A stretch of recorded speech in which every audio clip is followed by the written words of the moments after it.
Needed that. Farrell, how you doing? It's Sunday, time to talk 49ers football. Of course, there's no day that it's not time to talk 49ers football. We just to make this one special since that's when the games are normally played, and you keep you warmed up for the season that's coming up. And apparently, it looks like it's going to come up, but there's a little bit of news that I found extremely interesting. According to Tom Pelissero, the NFLPA, Players Association, of course, sent the NFL an economic counterproposal for the league. Going back and forth is going to be something the league and the NFL PA is going to constantly do. But the NFLPA said this: no escrow of 2020 salaries. Don't start, y'all. Y'all go pay us, okay? Flat salary cap of $198.2 million for 2021. Good. Spread revenue losses this year over 2022 to 2030 caps. These are not going to pass. This was definitely not going to happen. All fully guaranteed money paid even if games are canceled. You know what, though? It should be, because when you sat down and you signed a deal, nobody unless there was an if and only if clauses throughout the contract. This is right. But there will be a meeting probably as early in the day tomorrow as possible. The league is definitely going to want to talk about this. Anyway, because, here's the thing. Trent Williams, for what hangs in the balance for the 49ers, is Trent Williams and George Kittle. We need funding. And that cap has got to roll over. I like the league's, the Players Association deal. Spread that strain out over don't be making it all in 1 year, because it puts everybody in a bind. Let's move on to more fun stuff. Today's headline subject is this: it seems Jamaal Adams is not satisfied with the efforts the Jets are currently exhibiting towards compensating him for his future with the organization. Word on the street is that the Niners are one of the teams he would welcome an exchange with. And get this, fam. According to media sources, a potential Jamaal Adams trade could be on the cards as early as this week. I don't know where they get this information from. I would bet against it. If Vegas laid out odds, I'd put a big butt. I'd put everything I could find. I'd be balling money. As per recent reports, Adams is linked with a trade move to the 49ers and the Seahawks, and that seems to be boiling down to them. Jamaal, to part ways with New York this week, though, I want to see it. Even if it's not in San Francisco, where is he going? Because there's a lot of factors that are going into this, and a lot of things being said to make me positive it's not going to happen this week. Jay Adams is reporting growing tired of his contract situation with the Jets. Adams has 2 years left on his current deal with the Jets. There's the key words right there. 2 years left on your contract, Jamaal. His salary cap hits $7 million next season, followed by $9.8 million in 2021. If the 49ers are going to make this deal, it would be sweet. That ain't no money. Not yet. You got 2 years you need to pay him. But he's going to come and say, look, I didn't get traded over here for y'all to wait for 2 more years. I could stay in New York. So the 49ers would have to make a deal with him probably immediately. Or else he'd be sitting around with his lips stuck out and making noises and saying things like, man, y'all, this ain't nothing but a bunch of BS, man. We don't need that in the locker room. However, as per recent reports, Adams is demanding a long-term deal from the Jets due to his terrific performances from last season. The Jets are impressed and would like to make Jamaal a Jet for life, by the way. But there's been no progress on a contract extension for the dude at all. With the two sides hitting a stalemate, Adams chose the only leverage option he has left, requesting a trade. And rumor has it that Adams made a trade destination wish list, which includes 7 to 8 teams. But the Jets have no plans on giving in to his demands. With the 2 years of team control left, New York has no reason to trade Adams. Right now, it's more likely than not that he'll remain with Gang Green, unless the Jets are given. Unless the Jets are given an offer they can't refuse. Here's a question, fam. Let's make a deal Give us a package if you're in the and bring Adams to San Francisco camp tonight. All right? Think about that. If you want Jamaal Adams, what are you willing to cut off from the 49ers? Because it's going to take a lot. What are you going to do? Think about that before we go to the phone. Jamaal made 75 tackles. Keep this in mind. 13 TFL, 6.5 sacks. Who else on our team had 6.5 sacks? He had 6.5 sacks from the safety position. I'm not sure what kind of defense they run in New York, but that's saying something. In addition to that, he also had one INT, which he returned for a TD. Right now, the grapevine is putting out that the 49ers and Seahawks are the two top teams being linked with Adams. The Cow women are also reported, rumored to be in contact with Adams. Adams has actually said that he'd like to go to Dallas, too. There's some support for Adams coming from the Santa Clara locker room as well. A lot, in fact. Add Deebo Samuel to the list of Niners who want an upgraded safety, which is really interesting, isn't it? Deebo just got here. I don't know. I brought this up on Twitter the other day. I wonder how the defensive back room feels about. Maybe they feel the same way. I don't know. I'm just thinking he's going to threaten somebody's job that's already on the roster. Deebo said, that ain't my business, man. It's every man for himself in this thing. It's dog eat dog. It's the strongest survive that will. Okay. Deebo tagged Adams in a post to his Instagram story telling him to, quote, come on the gang. Deebo is the second Niner to actively try and recruit Adams. Trent Williams tagged Adams in an Instagram photo of him signing his restructured contract with the Niners. The tag was located on the Niners logo on Williams' hat. Fam, last time the Niners players were so active on social media to recruit a player seeking trade was all about AB, who was quite a popular target for Niners players past and present. Remember, Jerry Rice was out there campaigning hardcore, man. Jerry was out running out in front of Santa Clara, in front of the front office with signs. Give us AB. Give us AB. And I got really crazy there for a minute. But during the time he was trying to get out of Pittsburgh, not now. We're talking fresh out of Pittsburgh. AB should have had a T-shirt, fresh, straight out of Pittsburgh. In that situation, social media activity didn't really matter anyway. John Lynch wasn't trying to hear it. Due to him recognizing seemingly before everybody else that Brown was on the edge of insanity and maybe in need of clinical treatment. Niners have never kicked the tires on AB. Adams may not need, though, any efforts to persuade him to leave the Big Apple. The way it looks, Adam Schefter reported the Niners were one of 7 teams Adams wanted to play for. The Niners pass rush and Super Bowl run last year likely already worked as a strong recruiting tool anyway. So, unfortunately, though, the decision isn't up to Adams. And while he asked for a trade and has a list of teams he'd like to play for, the Jets have made no indication they're willing to deal Mrs. Adams' baby boy. And also, just because Jamaal handed the Jets a list of preferred teams, it isn't necessarily a script they'll all be sticking to if a club not on that list gives them the best offer in a trade package. And I mean, that's just the way it is. Jamaal, thanks for the help, man. We'll get back to you.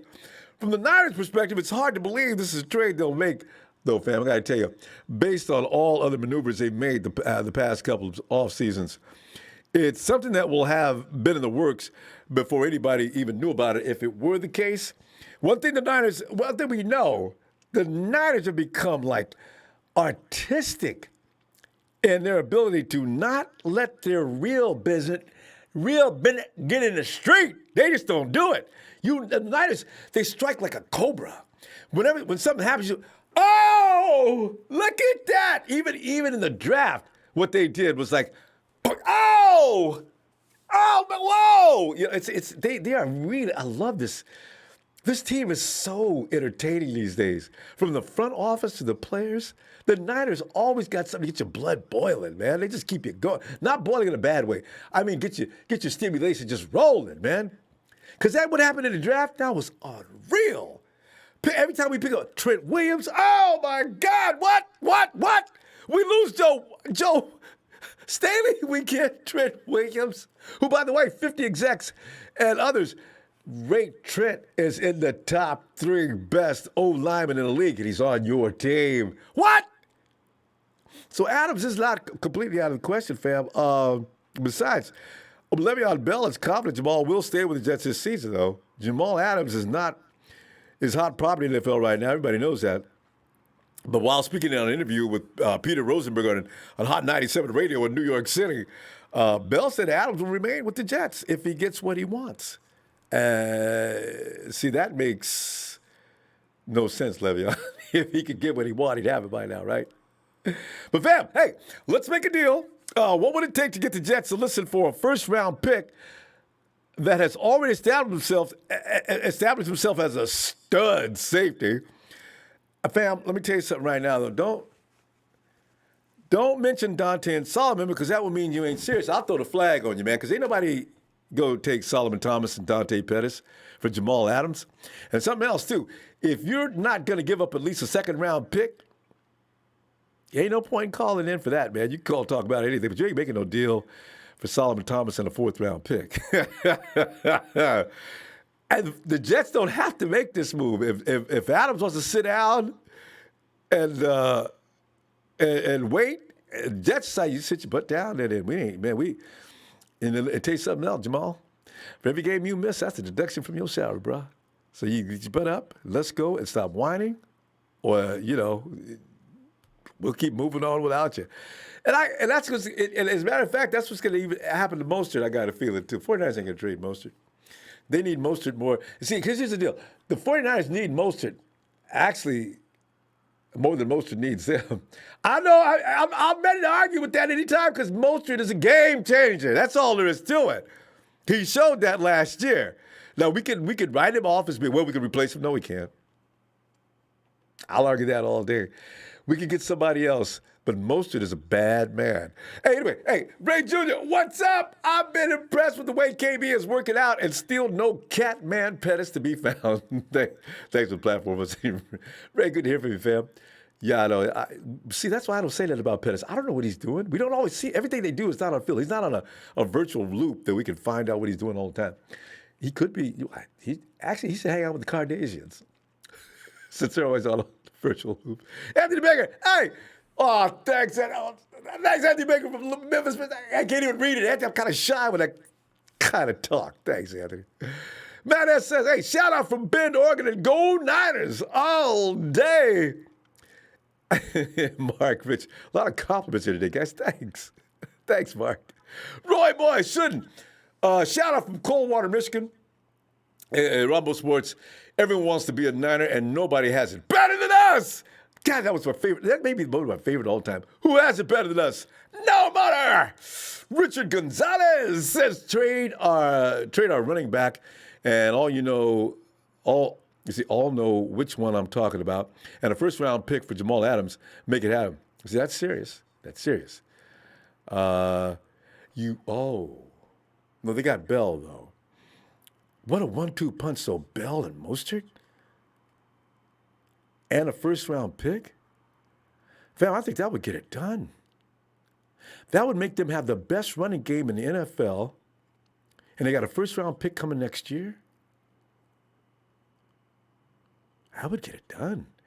Russo, sup? Hey, the trade for Adams would have revolved around Jaquaski T and either a first or second-round pick. I think the only other players who could possibly be involved in the trade are Mostert. I agree, Pettis or something.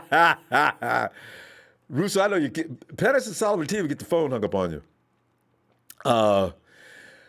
Kirk the Chameleon, what's up? We appreciate what you do, man. Go Niners, thanks, Kirk. DJ Malone, how's it going, Ronbo? Who do you think we should give up for Adams? I am not in the Adams camp. I like Kwaski because he's got too much experience with Saleh. He's got enough talent to make things happen. I think we'd pay less for him and still be effective. I'm a little worried about that move. Ralph Delso says, hey, what do you think of us pursuing Leonard Fournette if we trade Mostert? He doesn't fit the mold. Fournette hasn't. No, I don't like Fournette as far as this offense. He'd have to be a great run after. If we're gonna get yak dudes, though, I guess Fournette would. He does fit, doesn't he? Fournette does fit. I beg pardon. I'm sorry. Fournette would be ideal. Ralph, yeah. I'll go along with that. Corey McGlinty, aloha from Carson, California. Bring on Jamal. Boy is a beast. Need a head knocking safety. I'm with it, bruh. But how? That's the thing. Yeah. How? What do you give up? What do you do? How do you get the Jets' attention? Because other teams are going to make offers, and they're probably going to be pretty appealing. So, yeah. Here you go. All right. Monty Ronbo here. Let's make a deal. How do we get Jamaal Adams if you are... And that ball also, you can offer any counter argument you want to. You don't want Jamaal Adams? State your case. I just stated mine. I like familiarity, continuity. I think pay Kwaski. Let's keep moving in the same path we're at. Because quite frankly, we've not been hurting in the secondary to the point where I want to make a deal. But the 49ers are doing their due diligence to make sure that if he is available, you got to get the best players that you can find. What? Dollar Bill Will. Come on in, man. What up, Ronbo? What up? Will, man, I'm looking at what's going on, the drama that goes on every offseason. You know how it goes. And then there's a guy available that everybody wants, and a lot of people want. Jamaal Adams. Are you wanting Jamaal Adams to come on and join the red and gold or not? Let me ask you this. Does a pig play in mud? Yeah, I want Jamal Adams.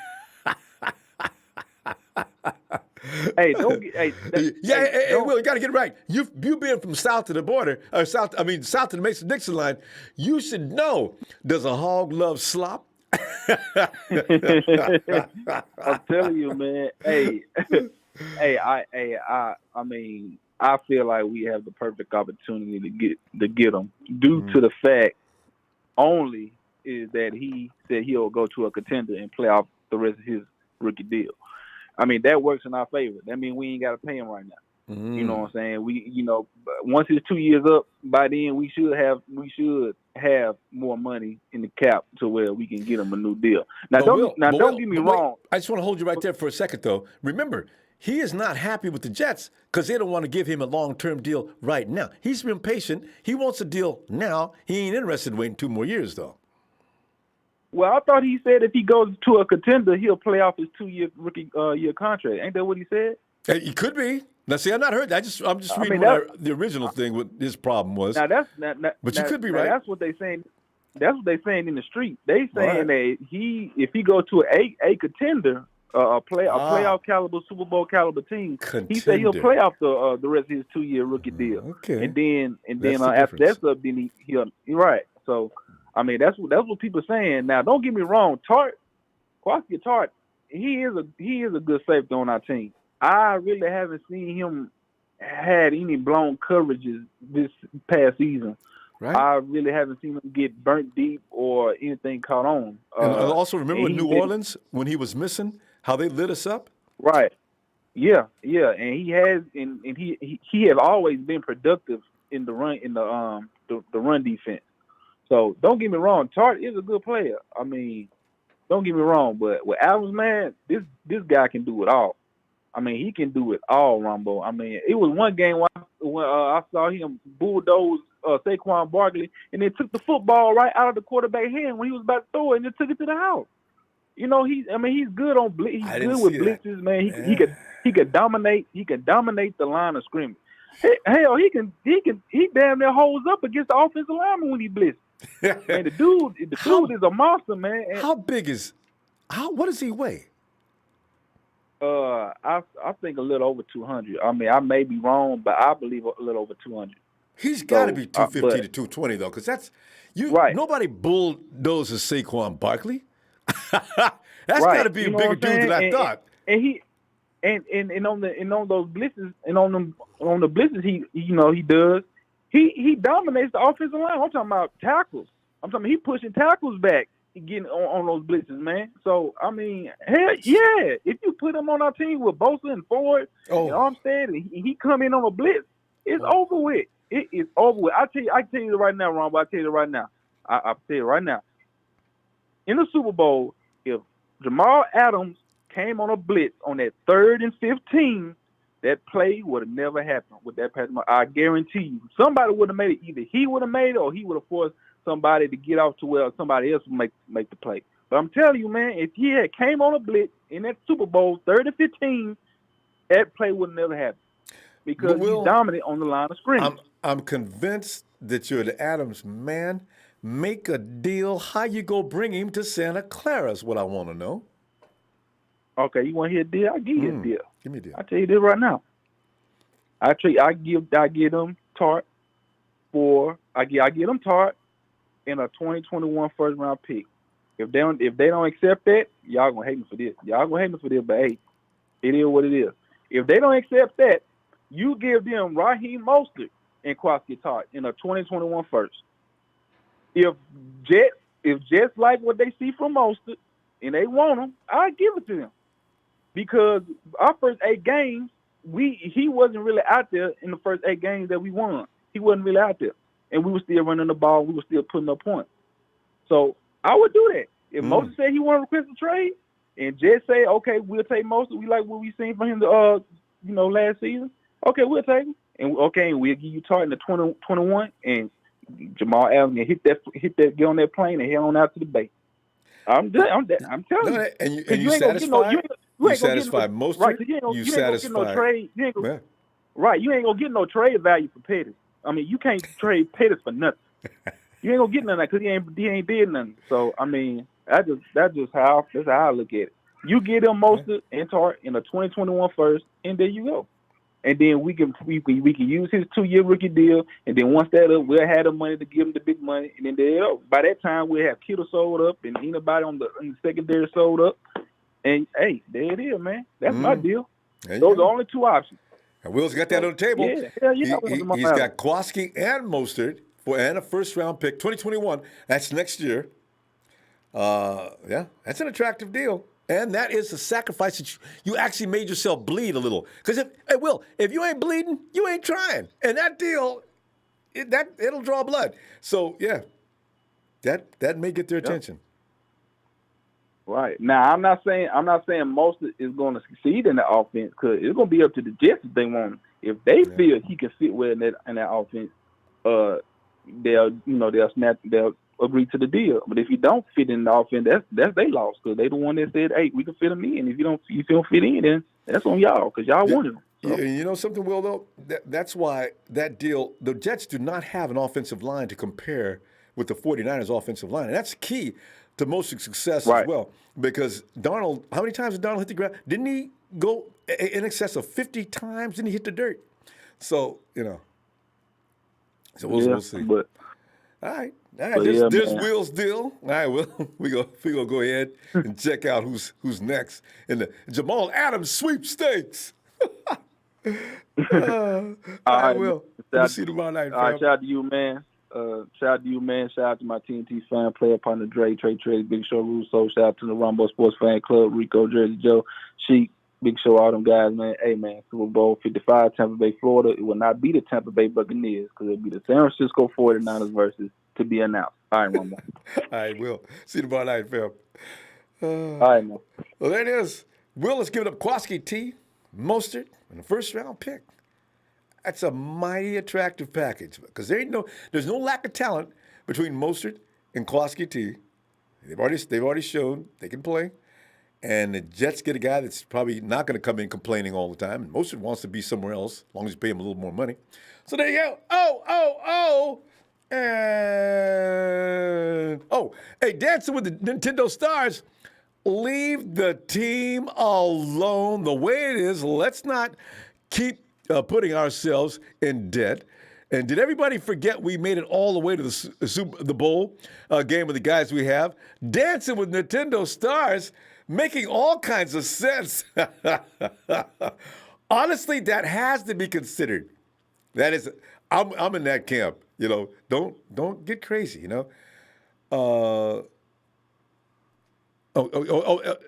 goes on to also say, can we please stop giving up on our guys who took us to the big game? All of us never expected us to go all the way. We keep losing little by little our Super Bowl team.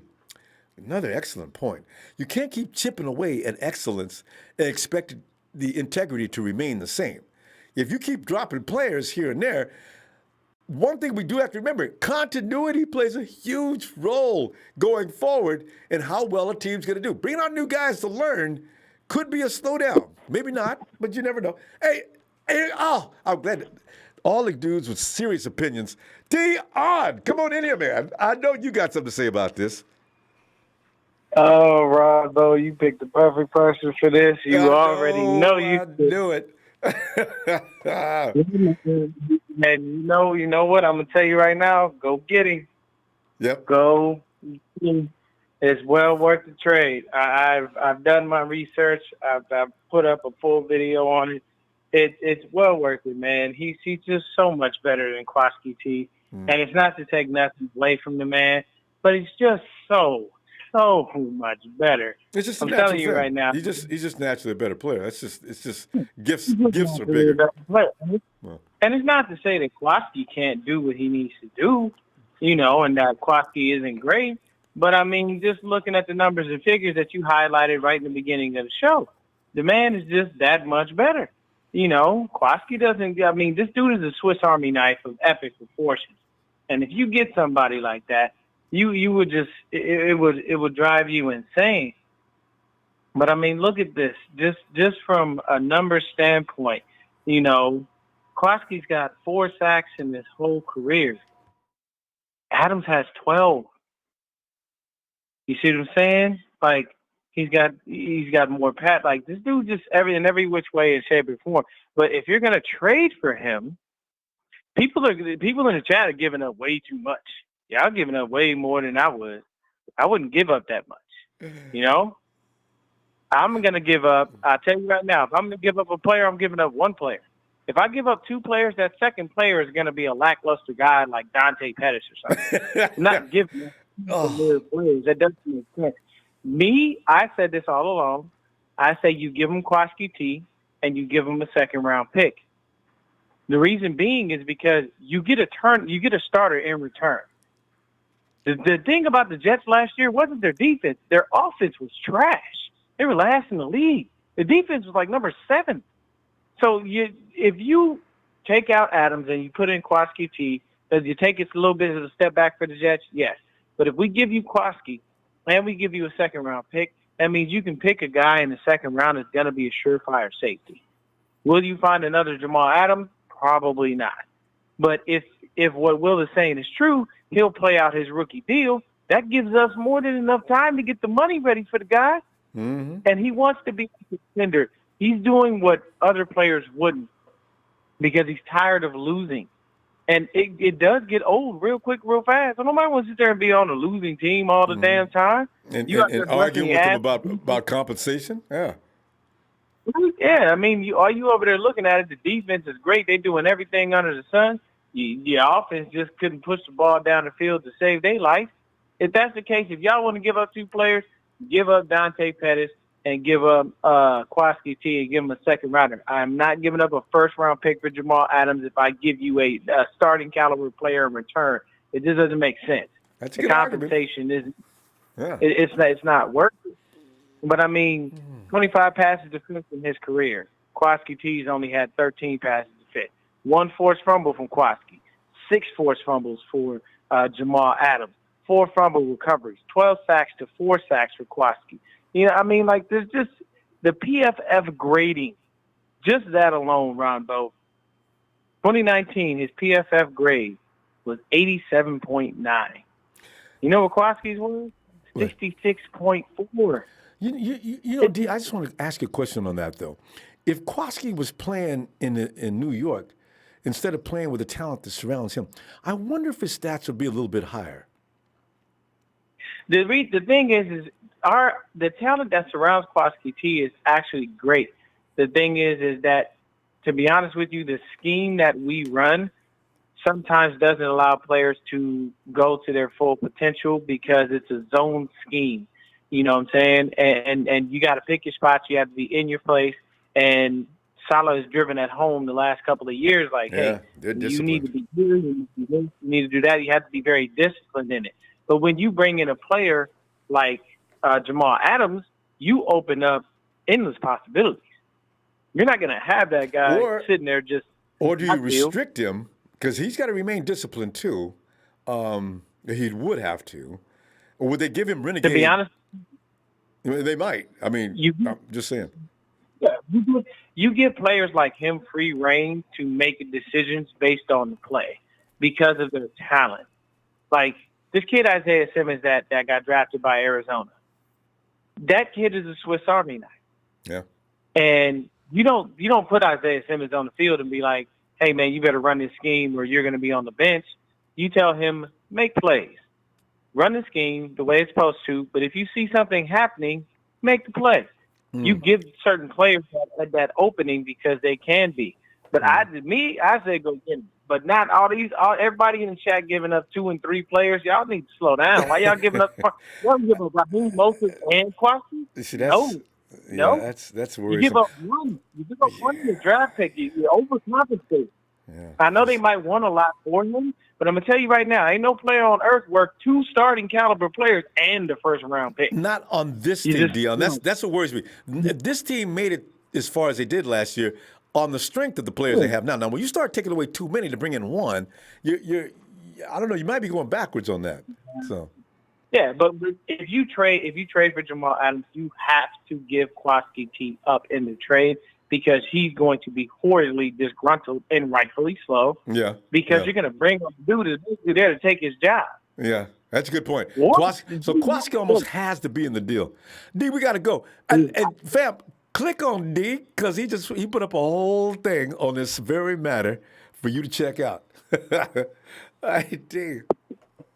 All right, Ronbo. Have a good evening, brother. Appreciate the platform. Appreciate what you do. Continue to keep doing what you're doing. Thanks, fam. Thank you. All right. Night, D. Yeah, D. See, I love this special. Now, the points in it, Will to D, a different contrast. Who's that? We got it's Sharon. Sharon. Hi, Ronbo. How are you? No, I'm doing okay. I'm waiting to see. Because if Jamaal Adams is leaving New York this week, I wonder where he's going. But Sharon. I heard. Which camp are you in? Are you saying bring Jamaal Adams in, or you want to leave things alone? And if so, if you want to get Jamaal Adams, what kind of deal are you willing to make? I want to see how serious 49er fans are about this. I was thinking I know change is good sometimes and for the better, because you never know what our team would do with somebody else new. But I like the things the way it is. Okay. I mean, it's like we're losing everybody already. I mean, how much more are we going to lose? Good point. Butler's gone. I'm so sick and tired of people losing. Yes. Butler left. Now it's like Mostert is wanting a request. I'm like, man, the whole team might as well go. Like, what the hell? It's going to get worse next year, too, Sharon. Yeah. So, it's scary. We don't need a safety. We got people that can do the job. Why do we need a safety? Well, we got men. We're good. He's looked upon as an upgrade at the position. But, I have a problem with that, too. Is there really a need for an upgrade to go through all this stuff? It's like everybody's suddenly, to me, feels like everybody's giving up on the Niners or something and wanting to bring somebody else to do the job better than what we have. But I'm like, be faithful. We are the 49er faithful people. Sharon, it was the best secondary in the NFL not named the Patriots. The second best. How you going to do? Is he going to make us number one? We need to be number one? I don't know.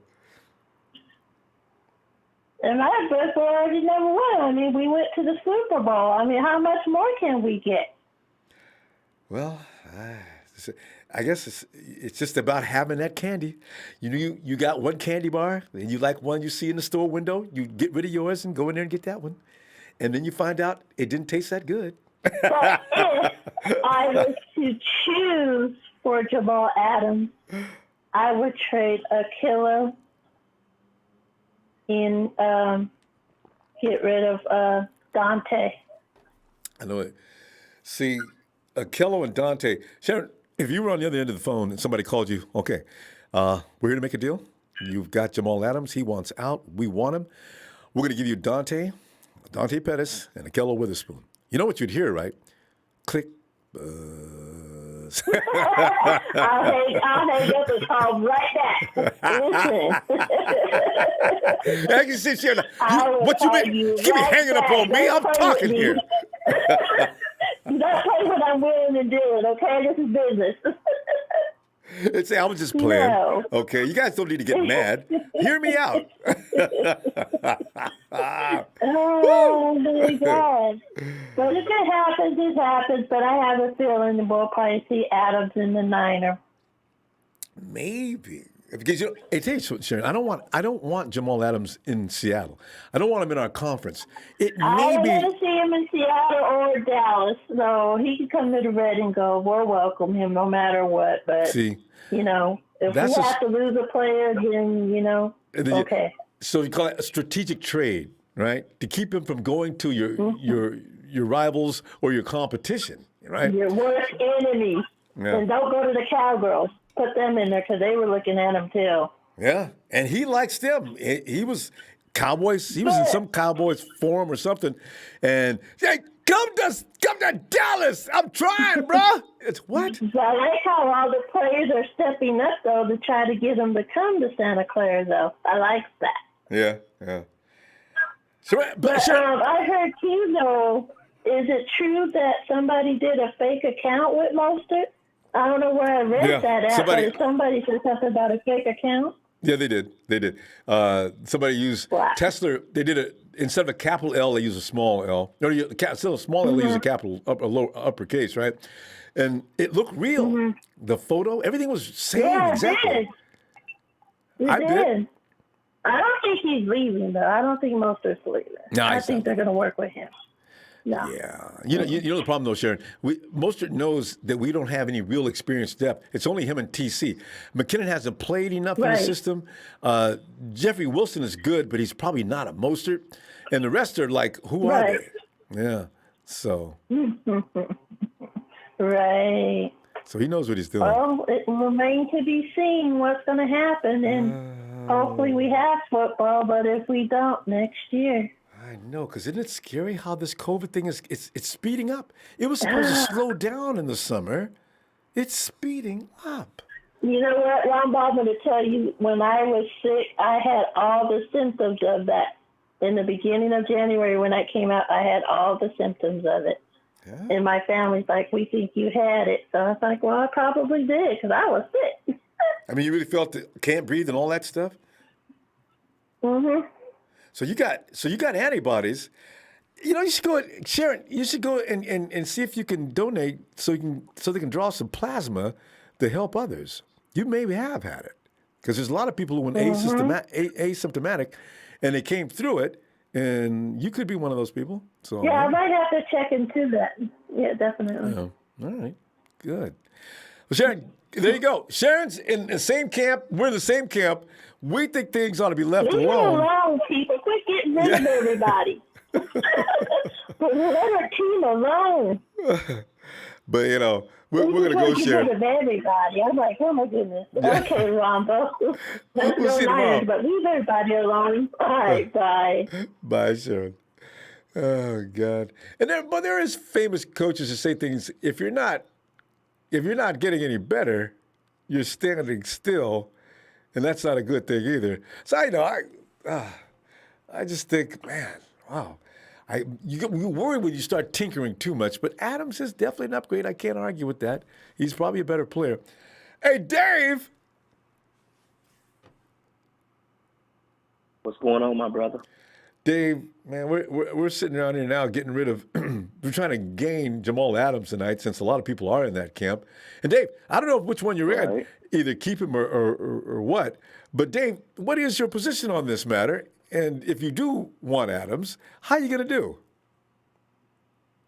Well, I think first and foremost, I can't have him going to Seattle. So I know I saw reports that, you know, it's us in Seattle that, you know, have inquired about him. So God help us. We don't need him going to Seattle. We do not need him. So it's something like you said earlier. I think it's a want versus a need. Do we need him per se? No, I mean, Tarsh is a solid guy, not a Pro Bowl guy yet. I think at some point he could be. But I think, you get Adams in there. He would have to adjust. I saw some of the callers talk about that as well. He would have to adjust a bit.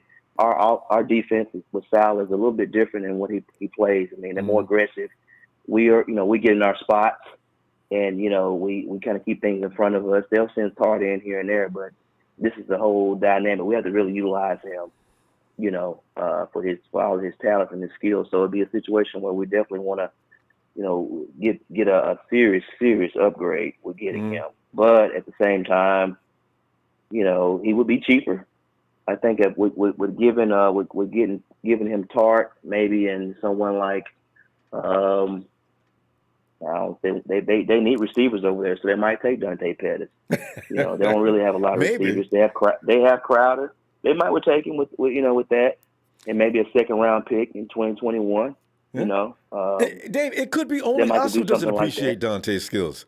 I mean, I appreciate Dante's skills. He's a hell of a player. He could go somewhere else and be fine. He could be fine. I mean, they lost Anderson, Robbie Anderson. He was their deep threat.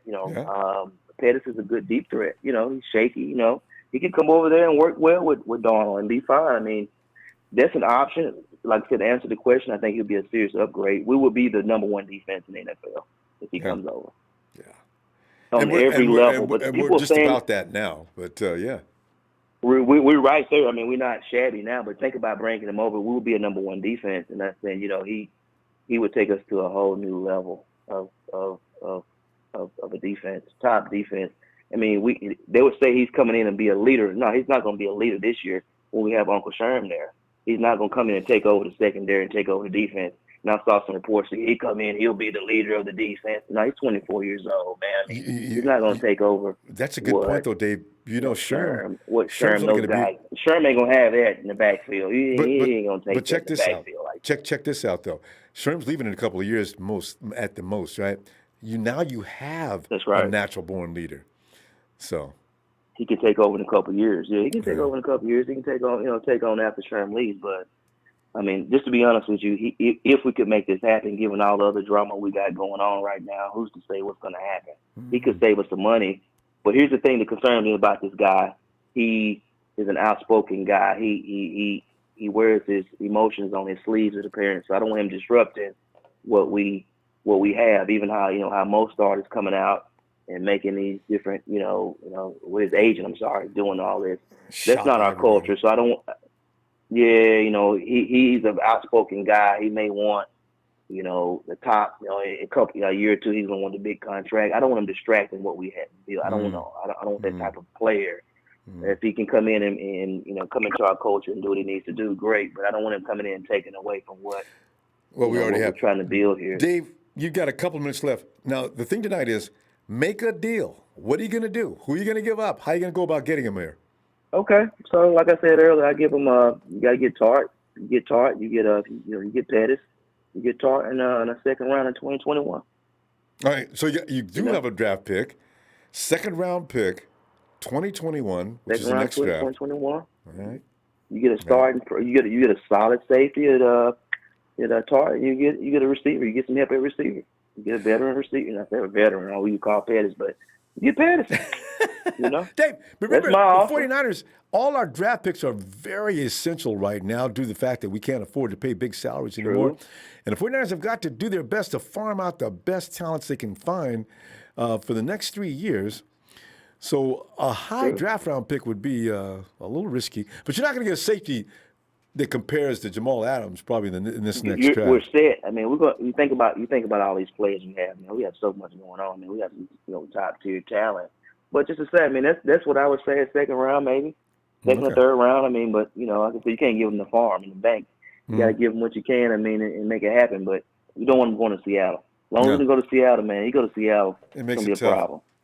So we're going to compete against 7 teams that are going to want to give up things as well. So it's got to be a competitive deal. That could work. It's like you say, they don't have a deep threat anymore. They lost their wide receiver. Dante Pettis may be able to flourish in that system. So, could be right. Yeah. All right, Dave. I mean, that's my offer. There you go. All right, my guy. Well, keep doing what you're doing, man. Appreciate what you're doing, man. And Thanks, Dave. let's hopefully we can get a season this year, man, and have football back, man. So you take care. Know. You too, fam. Have a good night. All right, man. Catch you next time. All right, man. Looking forward. Yeah, I got encouraged when I saw Disneyland open. I said, okay, now see, if you can open Disneyland, as long as you put safety measures into your planning of whatever venue it is, maybe you go ahead and go forward with it. Because quite frankly, America knows, we know now, we have got to design a new style of living to continue life not as we once do it, because it's not going to be like that for a while, but you've got to work with this, I guess. So football is probably going to happen, but it's going to be, there's going to be a lot of modifications. I mean, a lot. Hey, John V. Ronbo, my man. John. What's happening? Oh, man. As soon as a great player is available, we gravitate toward him immediately, and Jamaal Adams is no exception. Here we go. Every time somebody comes out, we're right there. And the funny thing about it is, John. Oh, yeah. John Lynch has already said, listen, if there's somebody out there that's worth a damn, we're going to be involved. And they probably are. In fact, John, you know what I didn't know? I was one of the people that says, there's no way the 49ers are talking to Tom Brady. And then they come out and admit they were. Yeah. Whoa! Yeah. They even told Jimmy. That was. So, God. They're talking to Jamaal. I don't know what they're doing. But what is your feeling on this? Are you pro Jamaal or not? I mean, my feelings are mixed, Ronbo. We always gravitate towards the Knicks' new name every week. And we run at them with empty bags of money. We don't have a damn dime. We just walk. We're just running up to these guys like, hey, be on our team. But we don't have any money to pay our number one guy. But we want you too. Our number two either. It depends on where you rank Trent Williams. God. I mean, Ronbo, we haven't been able to take care of our own, and we're already we're approaching others with what? Hopes and IOUs. We can't do this, Ronbo. I'm telling you, my man, I like Adams. There's no doubt. There's nothing to dislike about him, right? Yeah. There's nothing. 6.5 sacks in safety position. Jesus. I mean, we haven't had a safety do that. I don't even know that our safeties have done much. Jimmy Ward is excellent. Hart is good. And I've always been the guy, Ronbo, that says we were one play away from winning the Super Bowl. So I don't understand why the sudden need. A little bit bothers me that Seattle is making a run at him. And I feel like the Niners put this to the side and we're thinking about Njoku. And then as soon as they heard Seattle was looking at Adams, we jumped back at the table and put our bid on the table, and we don't even know what it is. Let's change the situation for a second. What does Seattle have to offer to get Adams? Now there's a good question. How could they outbid us? What do they have? And they're not loaded with money. You drafted Metcalf. That dude's a beast. Tyler Lockett, isn't that his first name? Yeah, that's him. You've had that dude for a while. I mean, the Jets need an offensive piece because they don't have any receivers. Mm-hmm. So what would they offer? Tyler Lockett in a pick? I mean, we've been talking about what they have, though. Actually, there's one. Yeah, because we've been talking about what could San Francisco give. Well, what the hell could Seattle give? I mean, Ronbo, you know what? It's after playing Russell Wilson, they're somewhat cash strapped too. So now, right? Yes. Good observation, John. What are they going to do? I don't know. I really don't know if we should really pursue it. I mean, maybe we should just maybe we should lay low and figure out how to pay George. I'm afraid that they're looking at like getting rid of guys that they have to pay in 2021. You've got your Green, like, do you move Quan and then just rely on Greenlaw? Do you move D Ford? Do you move, like, what the hell could they need? What are the Jets' needs that the 49ers could fill? Plus, I'm not giving a first-round pick to anybody. I don't give a damn. And we amen shouldn't to be that. giving a first round to nothing. And we it's don't, not like we we're don't in the package basement. players in the NFL. Yeah. So Right, we're not. I don't see the NFL packaging players. Unless I'm mistaken, Ronbo, it's been a player and a pick. I've never seen, every year. Not that I can remember, a package deal with players. The NBA has been known for that, not the NFL. It's just the value. It just there's no upside. When you have two players, it doesn't work unless you need two players. And I just don't even remember anybody doing it. But nonetheless, Ronbo, I don't know, man. I'm mixed. I have mixed emotions. I know we would be phenomenal, but we were phenomenal. We were phenomenal with what we had. See, we bid on a bait play. We bid on a play that ended the Super Bowl for us. Mm-hmm. I mean, why do we need to change anything? Mm-hmm. And if anything, we learned a lot last year, and are going to be that much better. We've also, yes, sir, we've learned a lot. And I'll tell you, Ronbo, it baffles my mind how many times 49er fans just want to beg and plead for players. We are, God damn it, we're broke. We can't do anything without sacrificing our household names, man.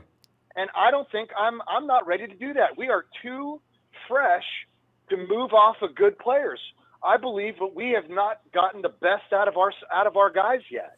Mm-hmm. We had injuries going into the Super Bowl. I want to see this team work with all cylinders. I want to see everything. I don't want to give up a Quan. I don't want to give up a Ford after a new knee or a clean knee or whatever the hell he did. Mm-hmm. I don't want to lose. I don't know what the hell people are talking about trading George. That's just George witchcraft. George who? I don't even want to hear that shit. What? Kittle. No, I'm not mad into this person. Oh, well, some people are getting all pissed off. If we can get two first-round picks for George Kittle. I said, you need to wait and watch what you wish for. You're not going to get anything like George Kittle. Myself in the foot. Cool. I will not walk again. Not for nothing, that would free up a shit ton of money. God, that would be bad. But it's not even a possibility. At least, God, I hope not. No, the team gets weaker. When Kittle leaves, a certain amount of potency from that offense leaves. You can't cover that gap. George Kittle is a one-of-a-kind. He's just a one-of-a-kind. Yeah, so. Yes. I wouldn't put that trade on the table, Ronbo.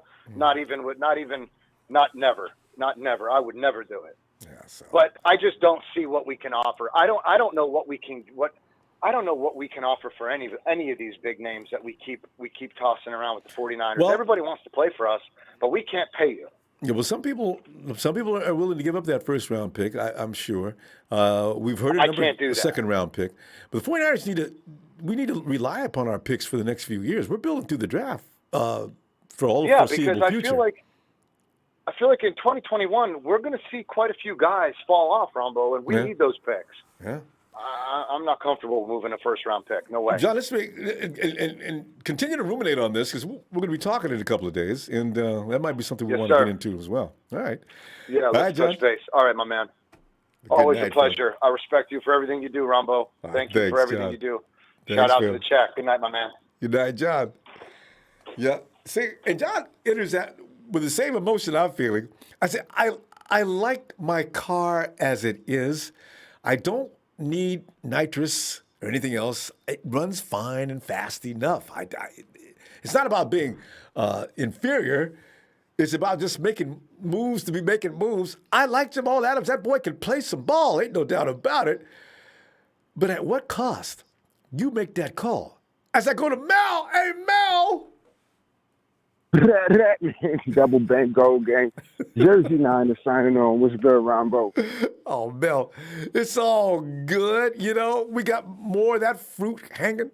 It's got everybody saying, I keep jumping up trying to get it. We got Jamaal Adams running around your area, in fact, talking about, I got to get out of here. Y'all can't pay me my money. You don't appreciate me? Then let me go where I can be appreciated. I want to trade. And see, now here comes every fan base in the NFL. Oh, hell yeah. You know, but Mel, where you at in this? Man, have you ever heard of the name Nnamdi Asomugha? You ever heard of that name? It sounds to me, I probably recognize the spelling. I probably never know how to pronounce it. But who is that? Yeah. Nnamdi Asomugha was a cornerback who was absolutely stellar. He was effing phenomenal, fantastic. Then he got a big payday. He got traded over to Philly, got his huge payday, and you haven't heard from him since. He's been totally stinky. How long has Jamaal Adams been playing? This dude had a phenomenal year. I don't take that away from him. But pull your skirts back up and your panties back up. Listen, I don't give a flying fart if he lands in Seattle. That just means he gonna get it too, man. He got to catch the wreck too. Simple as that. Listen, do you see what we did to Minka Fitzpatrick? Oh, Getting him out of here. They were flipping him all across the field. Buda Baker got that work, bro. The best players in the league got that work with our dudes. We got cannons. There's nothing to be afraid of. I want him to go to Seattle so he can give them some false hope so we can punch on him too. How about that? I'm not scared of this dude. There's nobody in this NFL that scares me right now. They got to see us. We don't got to see them. They dead, bro. Do you see what we have done so far? We got killers on our payroll right now, and they're hungry, Ronbo. Like, as was previously stated, one play away, one big play away. And the Chiefs did not beat us in that game. They didn't beat us. We didn't even beat ourselves. Well, we did. Yeah, we beat ourselves. That's the only reason we lost. Man, that game, beat ourselves. That game was stolen from us. It was stolen, and our dudes are hungry. And then what do? We got more killers on the payroll. Javon Kinlaw, NWA, man, Niners with attitude. We are going out there to hunt and kill whatever's moving, whether his last name is Adams, whether he's a Seahawk, whether he's a Cardinal, a Chief, whoever. Line them up, man. We firing on all of them. Everybody can get it. That's just what it is, man. So don't try to make moves and put us in the red. We trying to spend money that we don't have and getting rid of people that we need so we can get this guy because we don't want him to end up in Seattle. No, man, he can catch this wreck too, bro. Simple as that. Whoever they want to go get your father, go get your big brothers, your uncles, cousins. Anybody you put out here is dead, and that's just what it is. I like that. Simple as that. They've been playing a long time together here in Robert Saleh's system. That defense is a well-oiled machine. Right. They made a mistake due to youth. Thing.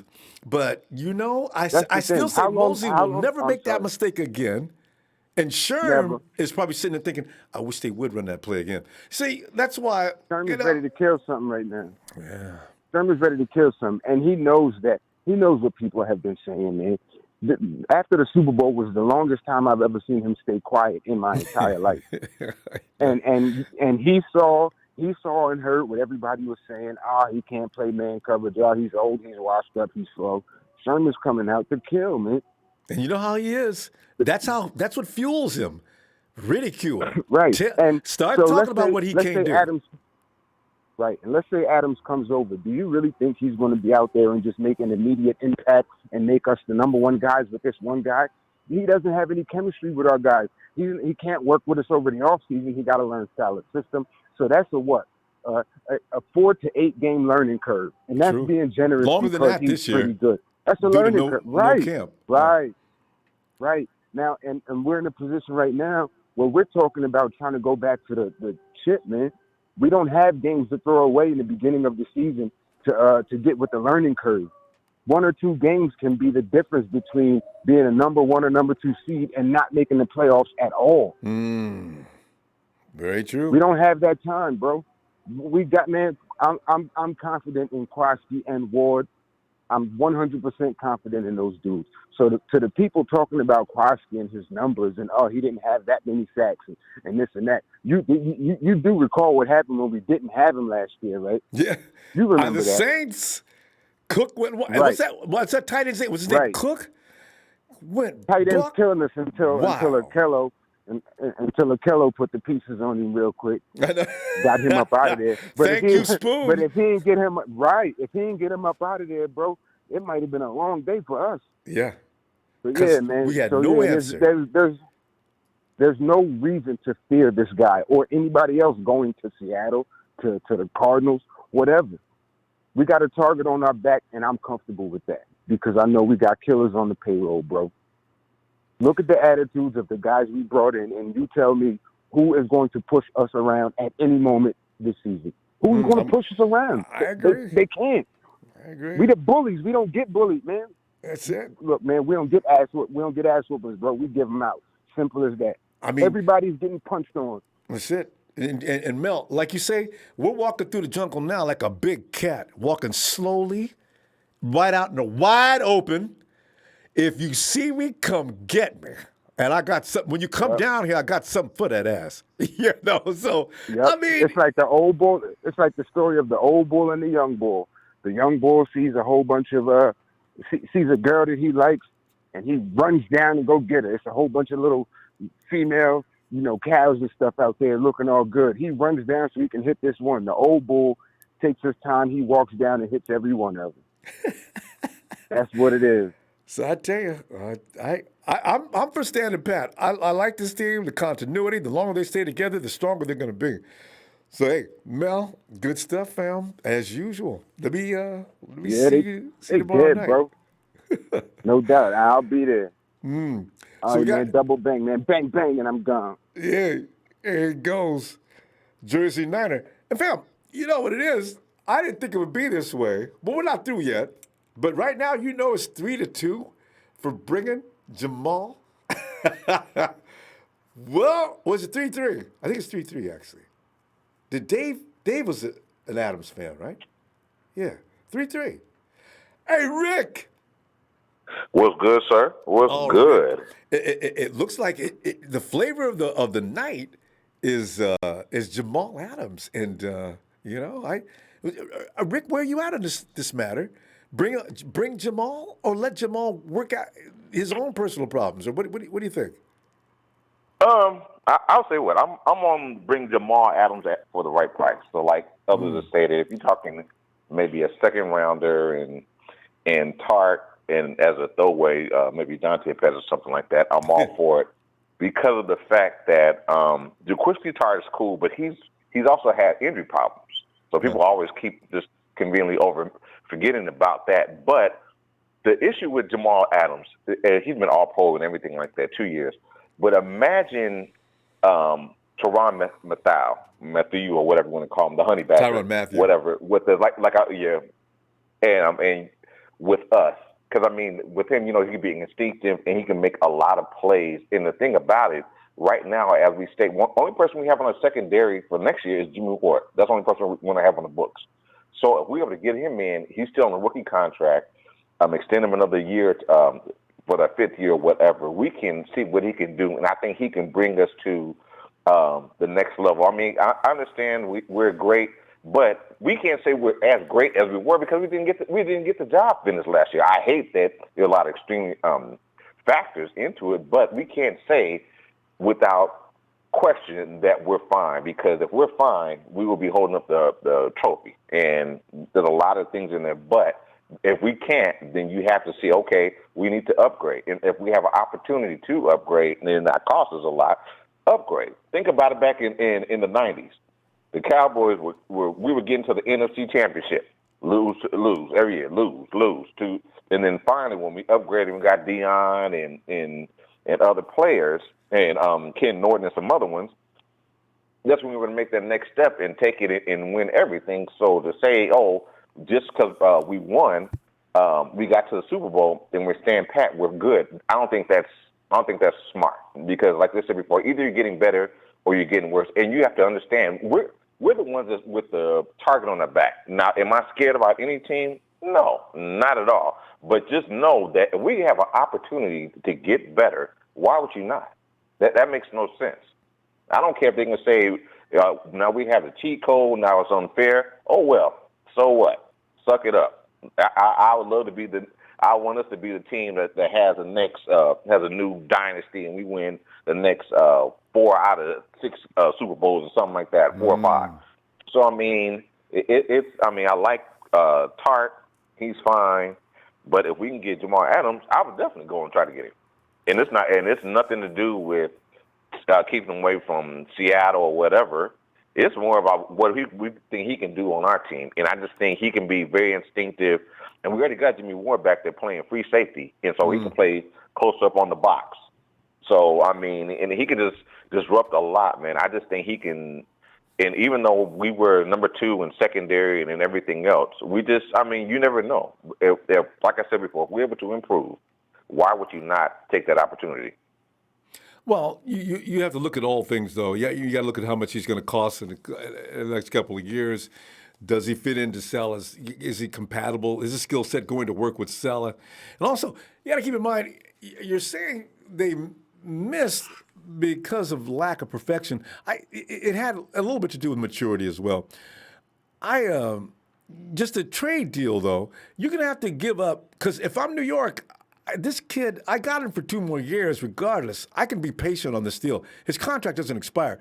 If you call me with a second-round pick, Rick, I'm liable to say, we'll talk later if you want. I'm looking for a first-round pick minimum for Jamaal.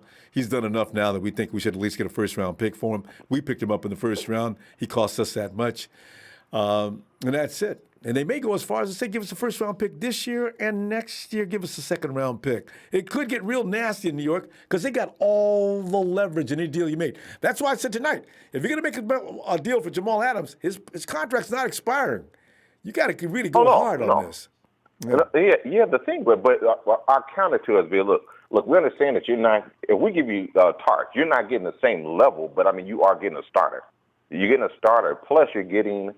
And if you want, give them a second and a fifth or something, in not the fifth of next year, this coming year, but maybe the following year, something like that. Then we keep Dante, Lord have mercy. But it's just Rick, here's another thing I want. Probably everybody should understand too. If Tart is involved in a deal, it's not going to be to the Jets. If 49ers will drop Tart off and try to get a draft pick of their own, trying to make up for the loss of giving up a pick for Jamaal. That's more than likely what's going to happen because the Jets may not actually want Tart. But we can't any longer use him because the fact is we're not going to have him sitting around being disgruntled because Adams is going to be the starter. We've given up too much for him, right? So Tart's going to go to a team that really is in need of Tart and willing to give up a big asset, more than likely. Right. Yeah. Right.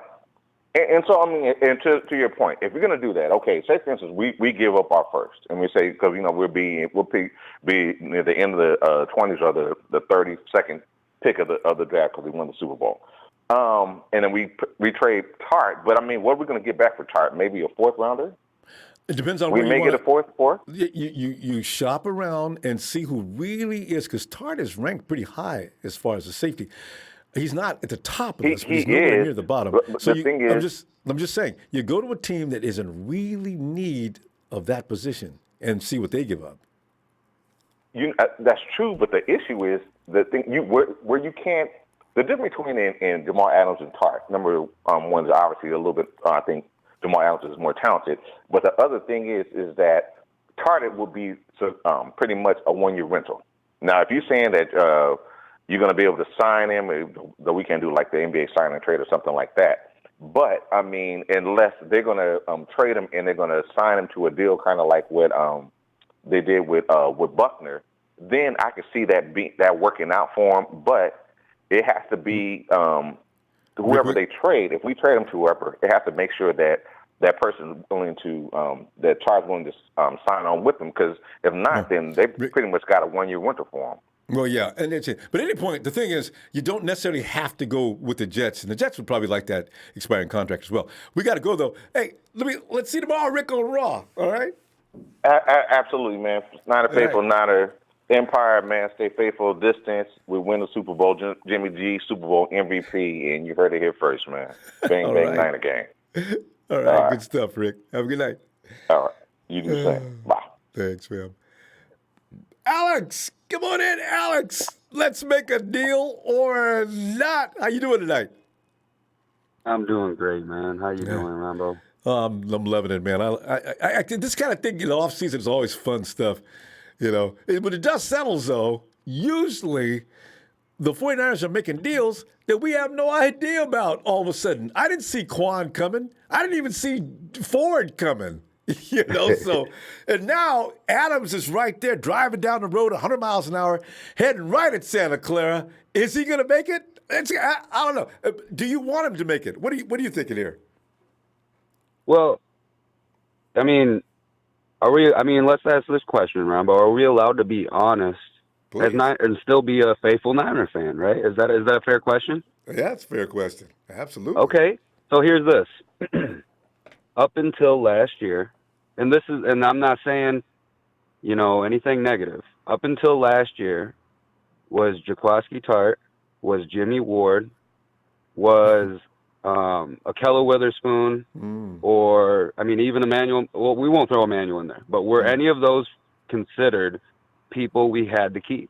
That we had no choice and we needed to keep them because they were going to keep the franchise afloat for the next 4 years. Can we Good question. definitively say that? Solid I question. mean, not in a negative or a positive way. Can we definitively say that?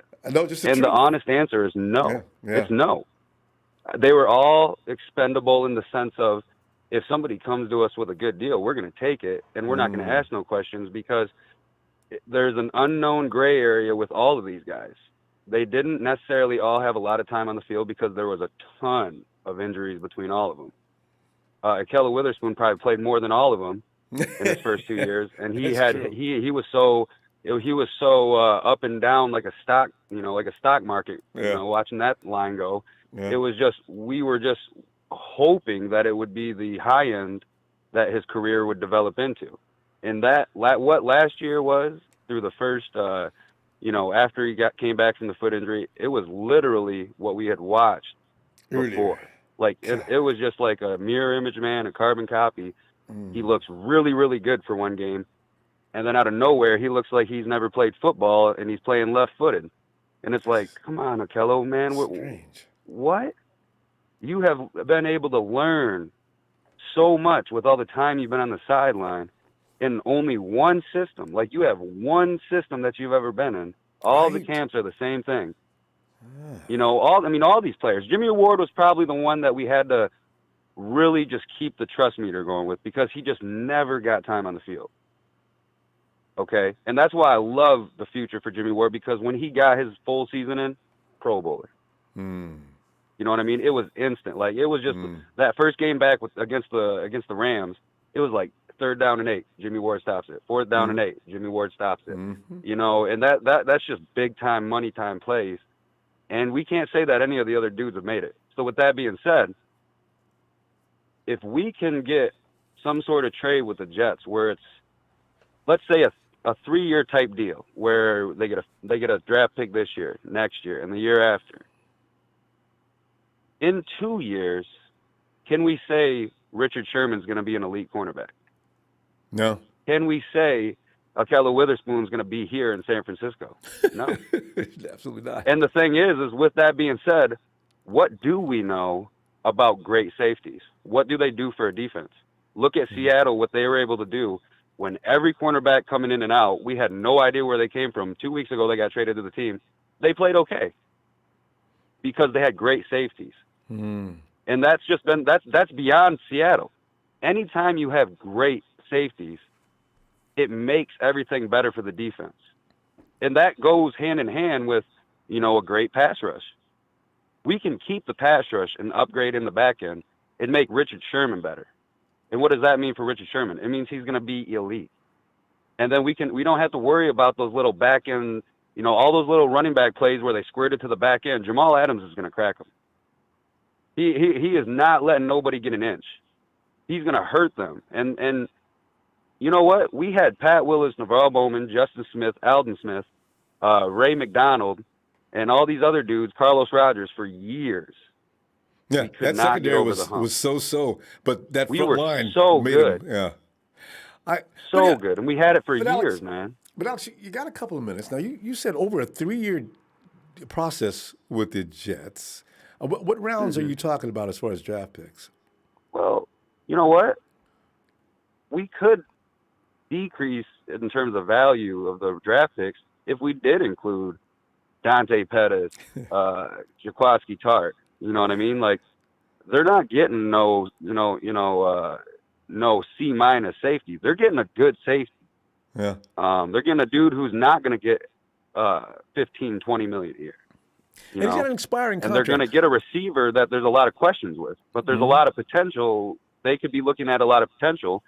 And if they asked us for a first, second, and third round pick spread out over 3 years, that's really not that bad, Ronbo. Yeah, yeah. That's really not that bad because Alex, instantly we got a player. The only reason I take exception to that just a bit is because the 49ers are now in that position where they don't have a lot of money to go out and buy talent. So they've got to develop and farm it out themselves for the next 2-3 years. And they're pretty good at that. So you got to be careful with your draft picks. That's the only thing. Yeah. But maybe, maybe Well, they'll be fine. One thing is, though, Ronbo, is think about this. Like I said, if we had him, we'd have him for 2 years. Solomon Thomas' contract could easily fall off if Jamaal Adams comes here, and it will. And then on top of that, we could also look into this. Is Richard Sherman going to be here in 2 years? That's $13 million right there. Yeah. That's $22 million right there. Yeah. And it makes, we're in the same situation in terms of cap as we're talking about now, but with Jamal Williams, and that contract is accounted for. That's two players that, Richard Sherman would definitely be, you have to wait and see, and you're going to give him every opportunity. But if Jamal Adams is coming to town, Solomon Thomas is finding a new crib. And that's not going to be something be in New York, right? He's had chances. Oh, God. Good stuff, Alex. I love the way you brought it from. You came in from another angle. That was good. That was awesome. All right. I'll catch you later, Ronbo. All right. Looking forward to it. See, now there's Alex with the truth, the whole truth, and nothing but the truth. The question was Kwasky, was Jimmy, was Spoon, were these guys all inexpendable until last year? Ooh, that would carry some heavy weight in the courtroom. And I got Russo. I know he's got something to say on this. Hey, Russo. What's up, Ronbo? Russo, you know what's up, man. It's about Adams being available. And the 49ers are definitely looking into it like they're always going to do. And give us your perspective on this. Is it pluses and minuses for Adams? What are you willing to give up to get him if you do want to get him? So go ahead, Russo. You're on. All right, so I 100% want Jamaal Adams. I wanted him in 2017, and they didn't go that route, and it is what it is. But God, they got the chance to do it now. They got the chance to do it now, and a lot of people are worried about how you're going to pay him and pay Kittle and all this and that. But Adams said if he goes to one of certain teams, he will play out his rookie deal and then wait to get paid. So it's not going to be, a thing where you need to sign him to a massive extension right away, right? He's making 7.1 this year, and he's making 9.8 next year. So you're talking, $17 million to have one of the top three safeties in football, right? For a 2-year short-term Super Bowl window, all that stuff. It makes all the sense in the world. So what I would do is I would give the Jets Jaquiski Tart and a first-round pick. And I'm looking at Jaquiski Tart. He makes $6.2 million this year, so we're only losing out on $900,000 on that trade, and then we're giving up a first-round pick, right? John Lynch has traded a second-round pick for Dee Ford and a third-round pick for Trent Williams. So he's shown that he's willing to give away assets for the best players in football. So the 49ers in 2021, they're projected to have $27.3 million in cap space because you're taking Solomon Thomas off the books. You're taking a bunch of these guys, their money's coming off the books. Oh, everybody's coming off the books. We're going to see some shocking people leaving next year. I can see right now. Oh, yeah, for sure. Go ahead. For sure. And you figure San Fran's going to be picking in the bottom 10, right? So the first-round pick isn't going to be a super high pick. And on average, that pick makes anywhere between $1 to $3 million in their rookie season, which is something that the 49ers wouldn't have to pay towards the salary cap. So that's another basically $2 million saved next year on the salary cap as well. Hey, good point. The key words here, they're going to be low in the first round anyway. So moving to the second round is probably not a big deal. Exactly. And then if you look at all the free agents next year, Trent Williams, Richard Sherman, Kyle Juszczyk, Robbie Gold, Tevin Coleman, Kendrick Bourne, K'Wan Williams, Ronald Blair, Jared McKinnon. Those are the main guys, right? 1 year but contracts. If you look at Dee Ford's contract, he has an out in his contract after next year. And I think what the plan is they're going to void his contract and then try to restructure possibly, right? Or what I think may end up happening is if Ronald Blair has a big season and he proves he's healthy, I think you might see them cut Dee Ford, attempt to either trade him or just move on, and then pay Ronald Blair some money on a cheaper deal, and then possibly look to draft an edge in the second round next year for depth. And then you promote Ronald Blair to the starter. And what you can do is George Kittle, you can pay him, you can give him his 13 to 15 next year, you can make his deal, you can backload it so it's not so stressful on the cap in the first few years, however you want to do it. And then the other guy, I know, we all love Quan Alexander, but I'm looking at Dre Greenlaw, and Quan Alexander has an out his contract as well. And you're talking about potentially saving $34 million on top of $27 million if you move on from D Ford and Quan Alexander. And that And kid, we have that Dre Greenlaw UDFA, and Ronald Blair. and that UDFA could be, he's on tape, on film, he could be the next coming. We're going to see. But yeah. Really could. And as far as Seattle's interest in Jamaal Adams, I don't think that they're really all that interested because they have Quandre Diggs, and I don't think that they would involve him in a trade. And I think that Pete Carroll is just the type of guy who's playing chess, and he sees that we're interested, and he's trying to drive up the draft price. He's trying to drive up the trade price. I think that's what he's doing. Another good point, Russo. That is exactly. Why not? I'm surprised. McVay's not that shrewd. He could. Well, McVay knows he can't even bluff. But yeah, you're They have right. no money. They have no money. They can't even bluff that trade. They can't even bluff the trade, and Adams didn't put him on his list. Seattle is on the list, but it doesn't make sense. And I was reading some Seattle insider stuff, and they don't really seem like they're all in on Jamaal Adams. Like, it's kind of like, yeah, but we really like Quandre Diggs. They just traded for Quandre Diggs last year. That's recently, right? So So I honestly think that this is something that is very realistically that's going to happen. And I honestly think that if there's one other team, if he doesn't go to San Fran or stay in New York, I think the only other team that really makes sense is the Tampa Bay Buccaneers. And I'm looking at it because they have some money. He's on their list. And their defensive coordinator is Todd Bowles, who was the head coach for the Jets the year that they drafted Jamaal Adams. And they have a very good relationship with each other. I'm thinking if we don't end up with him, he's going to end up in Tampa Bay. It is. But the money all works. The money all works, Ronbo. It makes all the sense in the world. You can sign Trent Williams. You can work out something with Sherman. You're definitely bringing back Kyle Juszczyk. You might move on from Robbie Gold. We'll see. He might want to retire. Coleman, he'll be gone. I think McKinnon might be gone. They might go with some younger running back, stuff like that. Kyle Shanahan can find an undrafted guy off the street and make him into a star. I know. We've seen it. Amazing. And then, K'Wan Williams will get signed, and then I think you give some money to Ronald Blair. I think you're good. I really do. Yeah, hopefully Ronnie Blair comes back feeling like he was before. He's got to still be the real Ronnie Blair. And he's going to be more consistent than D Ford. And the funny thing about Ronnie Blair, you know what scares you about him? He's not necessarily fast. I guess he's just cunning and clever out there. You know? Yeah, he's just smart. He's got good hips, and he's really he's got good technique, and he's strong. He can bull rush. He can make a little bit of moves with you.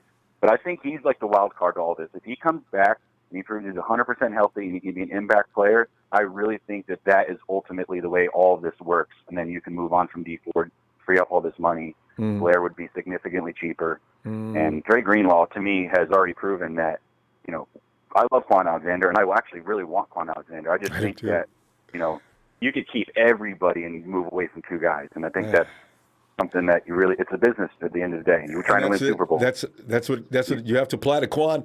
This is a business. We save a lot of money, and with a player that pretty much brings the same heat, if maybe not more. I'm next year I'm going to see, because he was just learning last year, and he said he didn't really know what he was doing until the playoffs. I said, what? Well, what's he going to be like when he? Let me see this guy next year. So yeah, good stuff, Rousseau. Good to have you back too. You've been working hard for a minute. All right. Hopefully, the next time I talk to you, we're talking about how Jamaal Adams is on the 49ers. I think that would be one of my favorite days in a long time. I'll be in celebration mode with you. I'm not all that for it now, but if he is on a team, it would be exciting. All right. All right, Russo. Talk to you tomorrow. All right. Have a good night. You too. A lot of great arguments for Adams. A lot of solid arguments for him too. Hey, Clarence. Hey, Ronbo. Hey, Clarence, come on in, man, and take the witness stand, please. Because tonight we're interrogating everybody as far as why or why not should we bring on Jamaal Adams. What is your case? Oh, man, Ronbo. So with this one player, I think we're a lot to go and win this Jamaal, not just get in it. We got to go in there and win it. Like I said, with everybody's expiring contract coming up here next year, we got to go all in at this. Go all in and try to get there. try to get this ring, try to get this paper. Again, how to do it, I don't know. If the Chiefs can do a $500 million extension with $12 million left in their cap, Is that mind I'm blowing? pretty sure we can. Don't get it. I'm pretty sure we can accommodate Jamaal Adams into our fold somehow with only having made about $4 million under the cap ourselves. So and the fact that Jamaal Adams is still 2 years under his rookie contract, I believe. He's 24. I think this would be the time to pounce on that. Take advantage of the 2 years that he still has under the rookie contract, and then think about signing him for his extension at that point. Like I said, if I remember correctly, Jamaal said the Niners would be one of the ones where he wouldn't have to get that massive extension. He could play under that rookie contract. And he wouldn't be the entire defense like he is with the Jets secondary. He'd have lots of help around him. Although, it's so funny. Yeah. He'd be the only real Pro Bowler other than Richard Sherman. Well, Jimmy Ward probably is one in the making. He might do that next year. But yeah, he'd be an upgrade. Like I said, you got to get players that can make everybody else better as well. Like I said, Jamaal, another caller said earlier tonight, since Jamal's only, like I said, the kid's only 24. He's not like he's in his downwards late 20s, on the other side 20s. of his prime. So or on the wrong side of his prime. Yeah, so we're still getting him in top, in like I said, even before prime condition. He's just getting into that. He's getting into that 4 to 5 solid years left. That's plenty of time to bring in a couple of Lombardis. So yeah. Yeah, and somebody else mentioning about spreading those draft picks across 3 seasons. I definitely get it, but like you said earlier, we gotta kind of keep our draft picks as much as we can. And with that being said, we don't have much money. Clarence, what's going to be the ante? I mean, how are you going to do this? Oh, let's see. I was thinking Hart, Pettis, a second this year and a fifth next year. That's quite a haul. The Jets, if they get, I don't know that everybody's going to give them multiple. That's a lot of people for one guy. That's a good deal. That is hard to turn down. Well, we'll tell the Jets to give us their second rounder. We'll flip seconds. Yeah. You'd probably be more inclined to ask the Jets for a third or fourth round pick because they're not going to want to put themselves out. We have to remember the Jets are not in a position where they have to hurry up on this deal. This is why I'm saying they're going to ask for the farm because they can make this deal next year. Right. So but okay. So I guess it depends how much patience the Jets have at this point with Jamaal. If Jamaal is just banging the table saying, "I want out," how much longer will that front office say, "Okay, you want out? You can just sit out." Who knows what and with the environment, the current environment, and the way everything else is, I don't think anybody's going to be affording to sit out this year. Now, I was ready to say, in this economy that's declined into depression-like status, that's why I'm saying I can't see him pounding on a table either. He's got to sit back and remain polite at least while he's trying to make that deal. Hey, sure. Yeah. We'll see. But yeah, like I said, and I understand other callers as well saying just you want to stay fat. We got we have the chemistry and everything for the locker room, and I get that too. So there's definitely both sides to the argument of why you should or why you shouldn't. But if it was me, I wouldn't. Yeah, my fear is familiarity, and like Mel pointed out earlier, how long is it going to take him to adapt to the 49ers defense and be effective? In the beginning, there is Jamal looks like he might be a sharp guy, though. I don't know how long it's going to take him to get it down, and he's going to be able to adjust and be effective in the 49ers defense. So now, do we have another safety on the roster that's familiar with the system? Oh, Marcel Harris. That's true. We still got Harris. Yeah, right. But Harris got 8 up by the Saints. He may be better now, but Harris is a guy that you put in if Kwasi's not around. Well, I'm sure the 49ers would have that worked out, though. Oh yeah, and then play Jamal's one of the in the box safeties, so he's gonna knock somebody out playing a run. Like you say, he's got 6 sacks as a safety. That's pretty darn good. Yeah. You got to work tight ends though. And one thing Kwaski's pretty good at is he's pretty good at coverage. So yeah, we'll see. The 49ers must know who's better though. But Ronbo, but the good news about all this is the Niners are back in these types of conversations. Period. Yeah, I know, right? Isn't that fun? 4 or 5 years ago. We were the jokes. We are not going to the Niners. Our team was not in anybody's mouths at that point. But now, because of the new regime, we are part of these conversations. So absolutely, we have to be happy about that. I am too. Clarence, we're I'll going let to you go because I know you got tons of people to go through. Yeah, right. And are you doing Monday Night Raw? Oh, absolutely. We'll see you tomorrow night. Okay. All right. I'll try my best. Looking forward. Night, Clarence. All right. Yeah. Hey, Jay, come on in, man. What's up, Ronbo? Jay, man, it's fun time again. We see somebody we want to get. We'll do anything to get him, short of selling the team or getting rid of Jed York or whatever, But what is your feeling on Jamaal Adams? Give us the pros and cons, or just the pros if you're a Jamaal Adams fan. And what are you going to do to gain him? Well, like I said, I would probably trade Dante over there. He'd be up for a draft any day. But Jay, I keep asking people, if you call me and tell me you'll give me Dante, I got Jamaal Adams here. Are you being serious? You this is not. I'm not going to talk to you very long. I'm going to say, well, thanks, but no thanks. I mean, I'll give you a later round, but I want to give him a first round. See, no first round. Yeah, see, this is what I'm saying, And the Jets say, well, exactly. Get ready. Call us when you're ready to get serious, because they don't need to get rid of this guy. And Dante and a late round pick, well, that's just definitely not going to work, Jay. Well, the really, what I'm saying, I would like Jamaal Adams, but I'm really cool with the squad we got, really.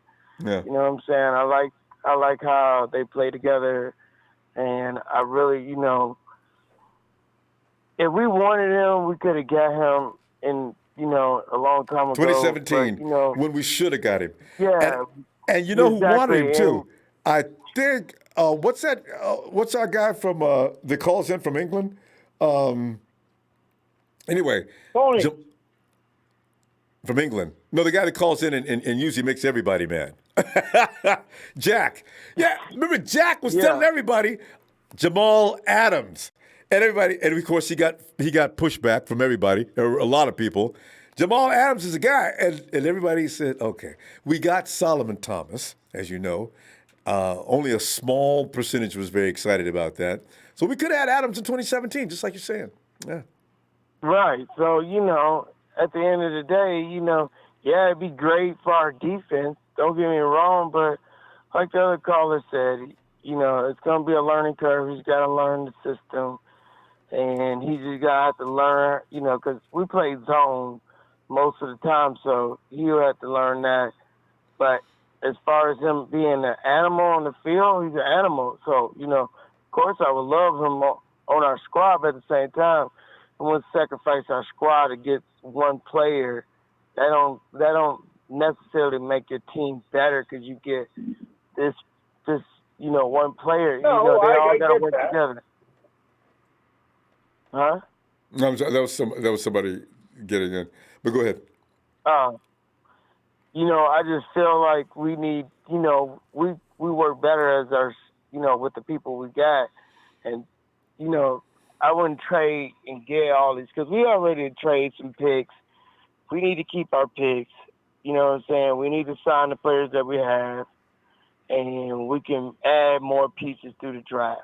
I feel like that's the way to go. You know what I'm saying? You get cheaper that way because, Jamaal Allen, you're going to have him for 2 years, but then when he comes a free agent or about to become a free agent, we got to pay him. So, you know what I'm saying? So you don't traded all, a bunch of players and picks to get this player, and then he turns out he ain't here in another 2 years. That's what happened, when we got Deion Sanders. We got Deion Sanders had it for 1 year.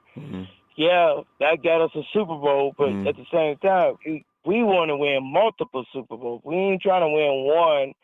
We trying to win multiple. So it would be great if we can get him at the same time, but, I wouldn't be sad either or. If you don't I'll get him, be yeah. happy with Yeah. Because, in 2 years, it's going to be time to pay Nick Bosa, too. So, you get these big contracts back to back in you. And that's going to be the case anyway, the 49ers, for a little while. Yeah, And then we're going to be doing stuff like we traded off to Forrest Buckner, you know what I'm saying? Because we couldn't pay everybody. So why would you get in that situation where you can't pay everybody? You know that. So why would you go and trade off picks and trade off players to get him? And you ain't got the draft capital, you ain't got the money capital to pay this man anyway. You know what I'm saying? And then what if you do all that and you still don't win a Super Bowl? You know what I'm saying? Because injuries occur. You know what I'm saying? He gets hurt, and you are traded off to Darcy Tart, and he's balling out, and you got him who's injured. Like, that's what I'm saying. So you gotta think wisely, and you gotta look at the bigger picture of, okay, he's a Pro Bowl player, but is he gonna fit in our system?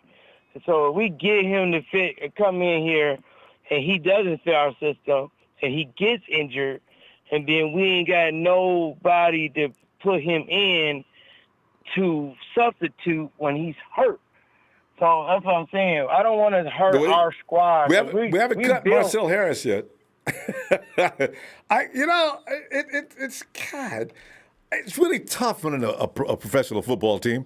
You make moves today that could impact your future, Jay. That's why you're right. You got to be real careful as to what moves you make. Yeah, you got to be come back real to bite you in the smart. butt. Okay, do we have the money to do this, and can we re-sign him? Because if you can trade for him and can able to re-sign him, then okay.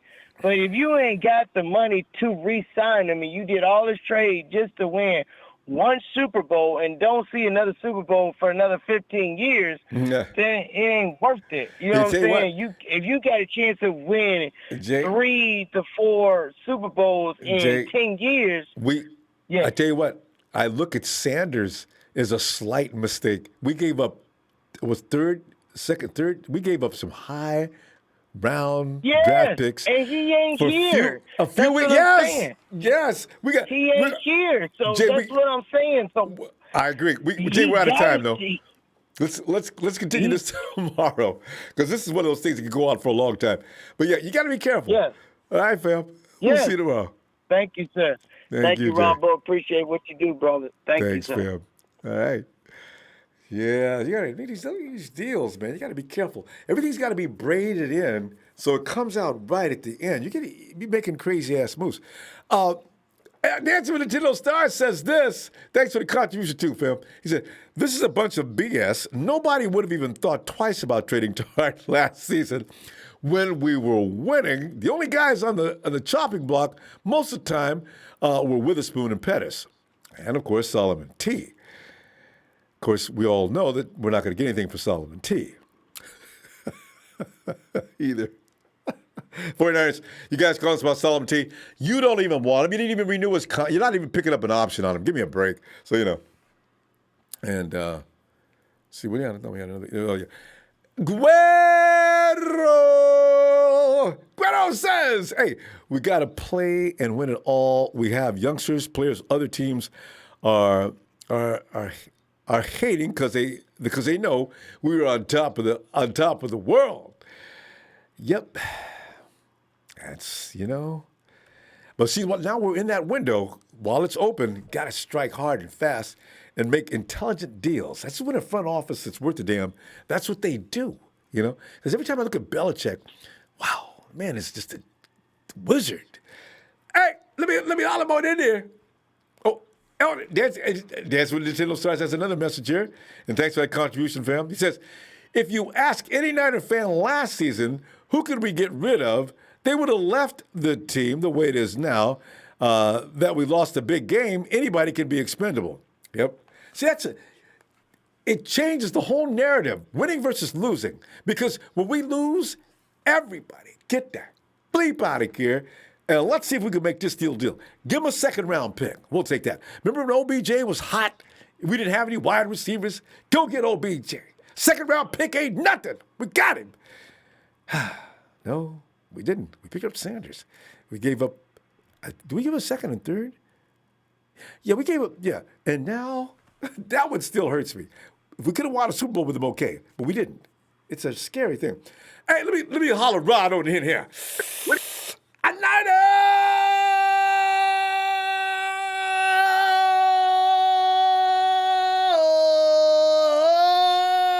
for the Rod. Woo! What it do, Ronbo? What it do? Rod, I'm glad you called it Rod because you're a man who has you are on your convictions. You are so solid.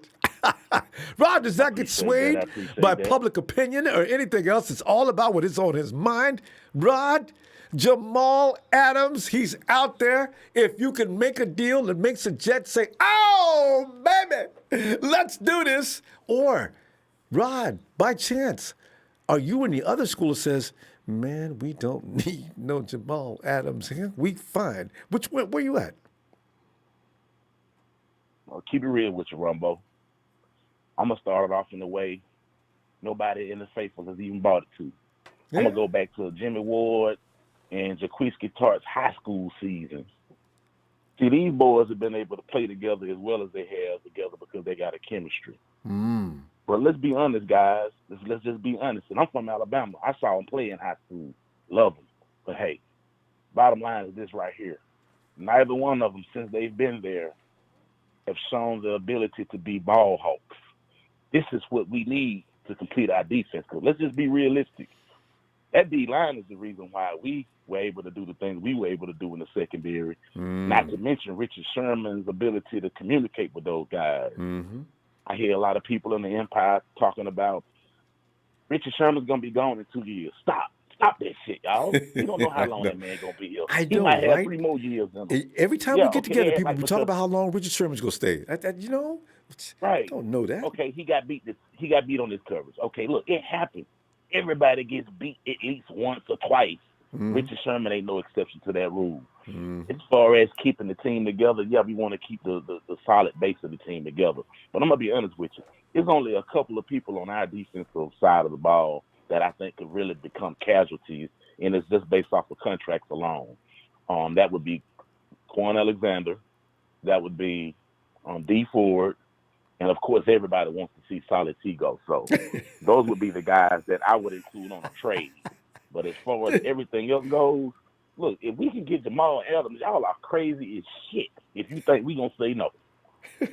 I'll give you the last reason why I know we're going to get him. I'm going to give you the reason why I know we're going to get him. What position did John Lynch play when he was at Tampa Bay and at Denver? He was a safety, Hall of Fame caliber. Now, let me give you this right here, Ronbo. I ain't heard John Lynch say shit since the conversations that have been going on here. True. Anybody? I ain't heard him say nothing. Not a word. He never does, these boys, though, when they put their poker faces on. When they started being silent, just sit back and wait. They used to always make comments about Odell Beckham Jr. and even Antonio Brown. Kyle pretty much dismissed that from the beginning, so they ain't saying nothing about Jamaal. So that's the only point I'm trying to make, man. I mean, we're not going to get rid of Richard Sherman. We're not going to make any move that's going to pretty much make our team look like we're putting them on the edge. And you know what I'm saying? The biggest thing, too, that I want to bring up that I keep forgetting to bring up is this is going to be Robert Sala's last year as the defensive coordinator in San Francisco. Especially if we come up like we did last year. Somebody's going to pick him up. So you're going to need to have somebody on that defense who can actually speak like a player's coach. I think Jamaal Adams is that guy. Not to mention we still got Richard there. So yeah, I'm telling you, we're gonna make this move, man. I got confidence in the guys. I really do. And if we move to like a new coach comes in and says, we're going to the 3-4, well, that lets Rich out right there. Yeah. Adams, we got a lot of guys that can adapt to the 3-4, but this team is a 4-3 team right now for all intents and purposes, and to be the most effective. It's going to be interesting to see what happens. I hope the 49ers know if Dan Quinn's got one more year in Atlanta to be getting his butt whooped. So I figured it would be nice if we could pick up Dan Quinn next year. or either promote his coaching. Yeah, he's another guy, 4-3 guy. Line coach. Yeah. You know? Kasaric, yeah. Well, now he is. The other thing I was going to say, Ronbo. The other thing that I was going to say, Ronbo, is that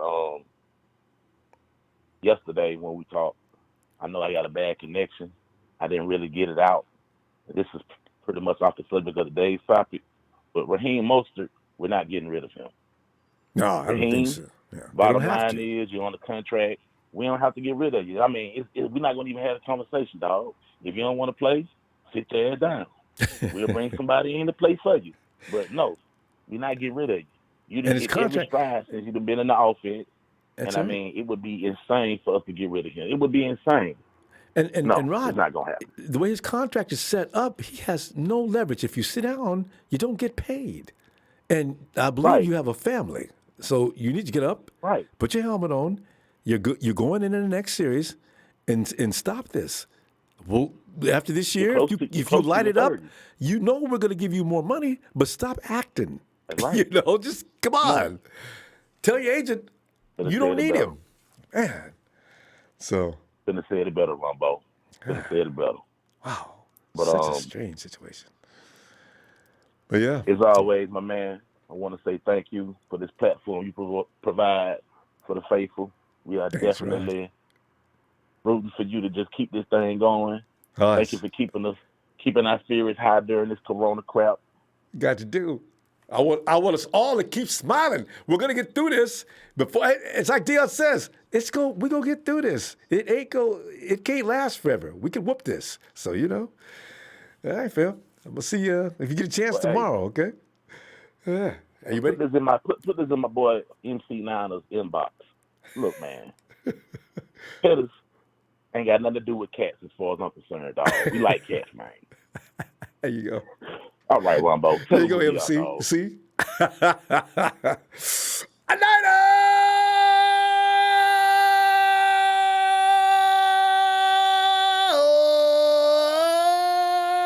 For the ride. Old time. Hey, man, we'll catch you on Raw, man. Looking forward, Rod. Night, fam. Oh. Hey, Alex.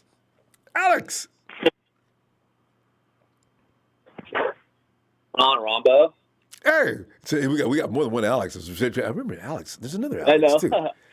Hey, Alex, we haven't heard from you in a long time. That's what's up. Alex, come on. I know, it's been a while, man. What's going on? Cool. Oh, we're watching that off-season stuff that we always get to see. Every year, there's somebody that the 49ers are looking to add. But right now, the 49ers are being very quiet about it, but somebody just Rod just brought up a good point. What position did John Lynch play? John Lynch has probably got a soft spot about safeties, and he knows a good safety when he sees one, right? So he's probably over inquiring about Jamaal Adams, but you got to be it's a fragile situation in Santa Clara, as you know, with contracts right now. There's no relaxing. There's people losing sleep in the front office right now because George Kittle has not been signed. That's got to be very uncomfortable. Trent Williams, you got to look forward to him next year. There's Jamaal Adams. Oh, my God. Can we get him somehow? Parag Marathi's on the phone. John, guys, listen. Don't do it. Listen, Brock, don't worry about this. We're going to figure it out. I can just see what's going on there, you know.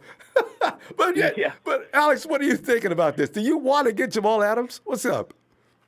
Rombo, you give him a first and some change, you pull the trigger and you don't look back, man. Yeah. You get the best defense in the league and you don't look back. Because here's the deal. This is the deal that we have for not even just 2020 but 2021. We're either going to spend a high draft pick on a safety, so we're going to have a rookie safety coming in. We're either going to have to pay Tart $8 to $9 mil, or we can trade for Jamaal Adams and use our first-round pick that might not even work out, get ourselves an all-pro safety, and pay him $11 to $13 mil. So if we want to upgrade from Tart, it's only going to be a couple more mil. You know what I'm saying? Like, True. That's not a big difference. And if you drop Solomon Thomas, you already made that money up. So yeah. Well, I would even go as far as to say that we could even cut a guy like D Ford, who we don't know if he's going to be healthy first and foremost. He's on his last legs. This is it. This is his trial season. But who's behind him? We got Ronald Blair. I think this dude Ronald Blair could be a starting defensive end on any team in the league. I think that we can definitely save some money trading Ford and flipping him for like a second or third round pick, and kind of helping us get some like monetary value back after trading a first Ford, like a Jamaal Adams, kind of help that blow of trading a first. But we're not going to get the kind of talent, and because let's be honest, we're getting a late first next year. So I know, right? Right. So if I lost my train of thought. Oh, so whoever we're taking, if we don't trade, whoever we're taking in the first round next year is not going to be as good as Jamaal Adams. Jamaal Adams is under 25. Let's sign him for the next 4 or 5 years, and don't look back, man. Especially in a league with D-Hop and Will Dissly, and because I don't know who was saying it before, but our D-line was the reason for our success on defense. Our back end did need a little help, and we kind of learned that in the Super Bowl. Man, if we got Adams, it would shore us up for years to come. Can't argue that. He is that good. And, with a young team, and him being young too, but he's already so far on the curve that you don't look at him as a youngster as much as you look at him as a perennial player that's going to have a huge impact on that secondary for years to come. So I agree with all of that, though. That's definitely true. I don't know. Kowalski played most of last year, but he still managed to miss a couple of games. His durability has always been an issue. He took a knee to the rib. He took a Mark Ingram knee to the rib. Like, that's tough, you know. Yeah. That's not really something that it's just an accident. Like, it's not like he's like an unhealthy like he has an unhealthy track record. I don't think. Well, you know? he broke his arm a couple of years in a row. He did. Right. Him and Jimmy were like taking turns breaking their forearms. You know, and you know what? That may have had something to do with technique, because with the coaching change, you notice they didn't get hurt that badly next year. They stopped breaking their arm. So I'm kind of encouraged by the coaches. Could be coaching, like the technique that they're using out there. But I think there's ways that we can find cap space. I know we got this thing going with Mostert, and to be honest, I don't know where that's going to go, because I can see both sides of the argument for Mostert, which with keeping him or not keeping him. But I think there's ways to save money with Alexander, because our linebacking core is deep with Dre and with Warner, and we still got to pay those guys too. We still got to pay Williams and even like a Mike McGlinchey. I think that, and I hate to say because I love this guy, but I think even Juszczyk would be a guy that we could find to save money with, because I think this dude Warner can block out of the backfield just as good, you know, after some reps in the NFL. So I think there's ways that we can save money. Thankfully, that's not my job, but I don't know. I Alex, say you pull the trigger, man. You pull the trigger, you don't look back. I like that, but I want to run this deal by you, because if you really want Adams, you go all out. Wayne Breezy, guy I've been known for a long time, was on Twitter yesterday saying things like, Mike McGlinchey, would you, with the Jets as bad as they need offensive linemen, would you make a move to send McGlinchey to New York and bring in Adams, and then you put School over on the right tackle? That deal, I felt my heart skip a beat, because I said, School, I don't, you know what? This offensive line needs to stay left. If anything's off limits, it's the offensive line. But then I thought about it for a minute. I says, well, McGlinchey, I mean, man, that's. I'd consider it.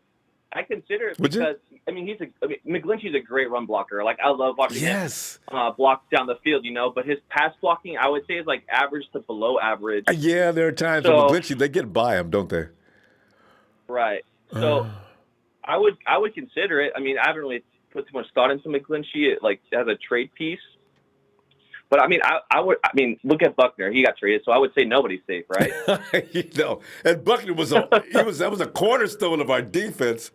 But we're saying that right now, Alex. But I tell you what, the more I look at Javon Kinlaw and his style of play, I hope I'm right on this.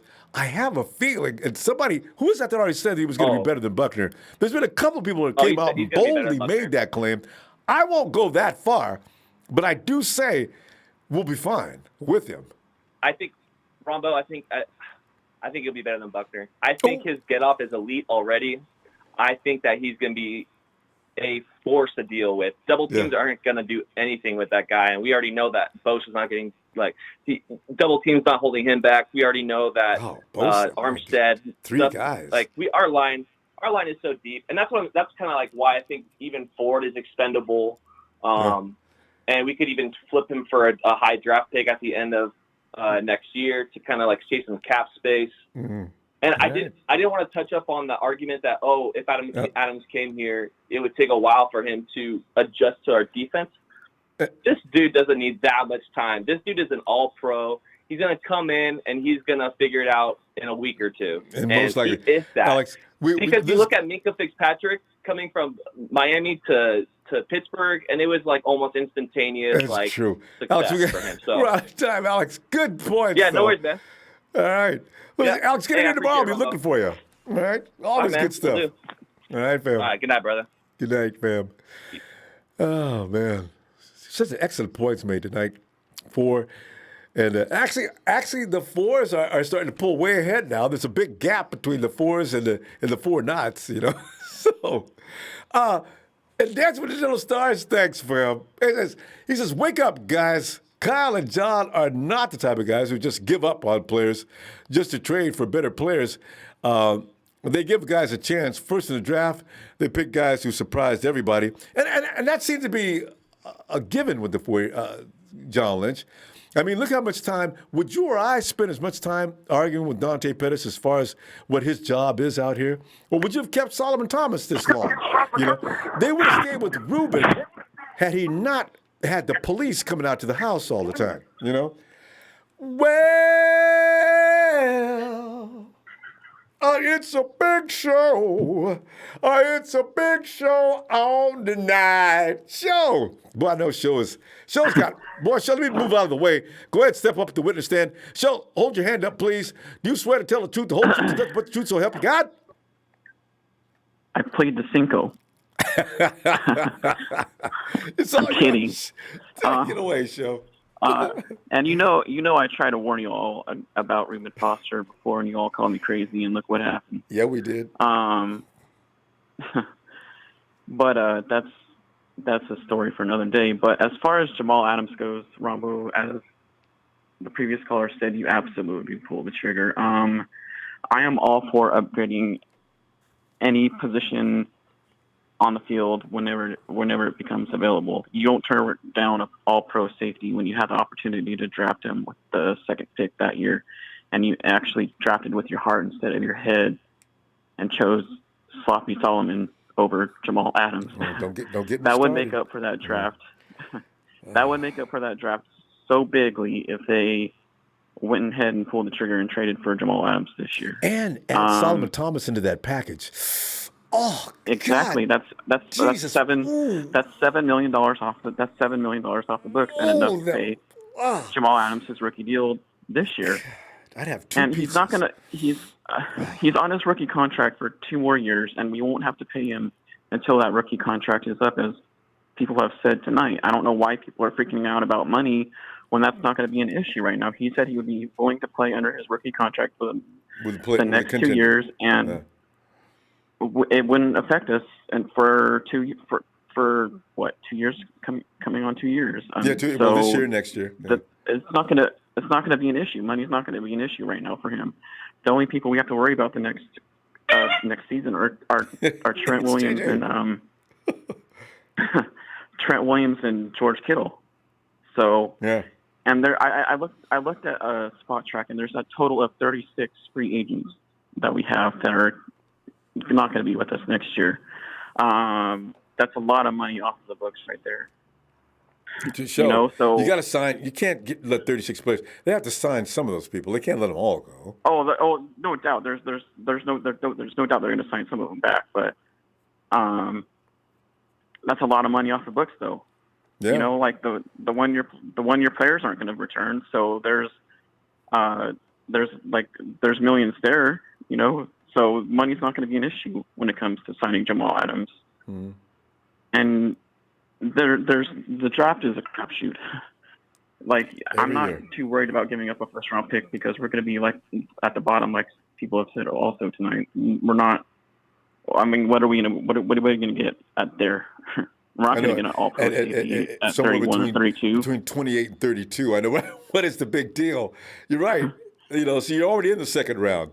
So now that I look at it, you're right. The first round pick is not that serious. And the only safety that's coming out that's really worth looking into is out of Oregon. He's going to be gone by the team. So there's really not going to be. It falls off on safety after that in the draft next year. Right. So I don't mind giving him a first round draft pick this year. Okay. Give him Solomon Thomas. And stop with the Dante Pettis bullshit, guys. Okay, I know you guys keep hate him telling people, but that's not going to happen. That's not going to happen. Yes. They're going to hang up on you right away and laugh their ass off and keep Jamaal Adams just because you even mentioned Dante Pettis' name. Okay. You give him Solomon Thomas this year and a first round pick, and then you give him a future second round pick, and that'll seal the deal. And Jaquiski Tartt while you're at it, maybe.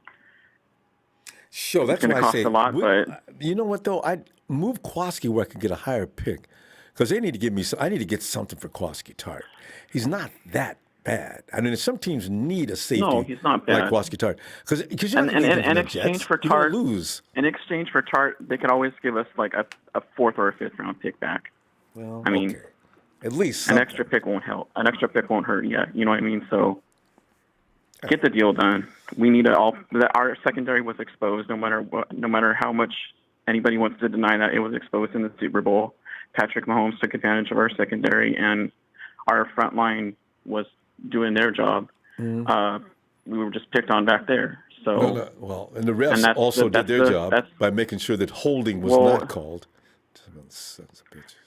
Yeah, Patrick, but Patrick Mahomes is really good too, so we can't deny that. The thing is, we're talking about one of the worst offensive lines in the NFL. The 49ers take apart good offensive lines, and yet Mahomes was out there getting away right and left. I'm seeing chokeholds being administered on both Bosa and Armstead, and I'm not seeing any Wilson. I'm saying, this is strange, man. You can't call that. Yeah, but Jimmy G gets knocked into the third row. God. We can't blame that all on the refs. You don't blow a 20 to 10 lead like that, Ronbo. That's not all on the refs right there. So we failed, and we failed. Jamaal Adams. I don't know that we failed deep downfield though. But Adams could disrupt things close though. You could also see our secondary wasn't up to par, and Jamaal Adams would get us over that hump, I think. So Jamaal would help us win the Super Bowl this year, I think. So, along with our front seven. So, I'm pretty sure John Lynch likes him. So it could be John something Lynch we could. John Lynch knows him some safety, so because he did play one. So get the deal done. I'm all for it. So here you go. Show's made the deal. Y'all have a good night. Shout out to the TNT fam, and y'all take care and stay safe, please. And y'all have a good night. You do, Joe. Great to hear from you. All right, fam. There's show. And you got to know, you're privileged to get the show at this time of year. He's usually draft, and then here and there, if he hears his name being called out in vain, he'll come in. But normally, show stays out of things. Ellis Come on in, Ellis.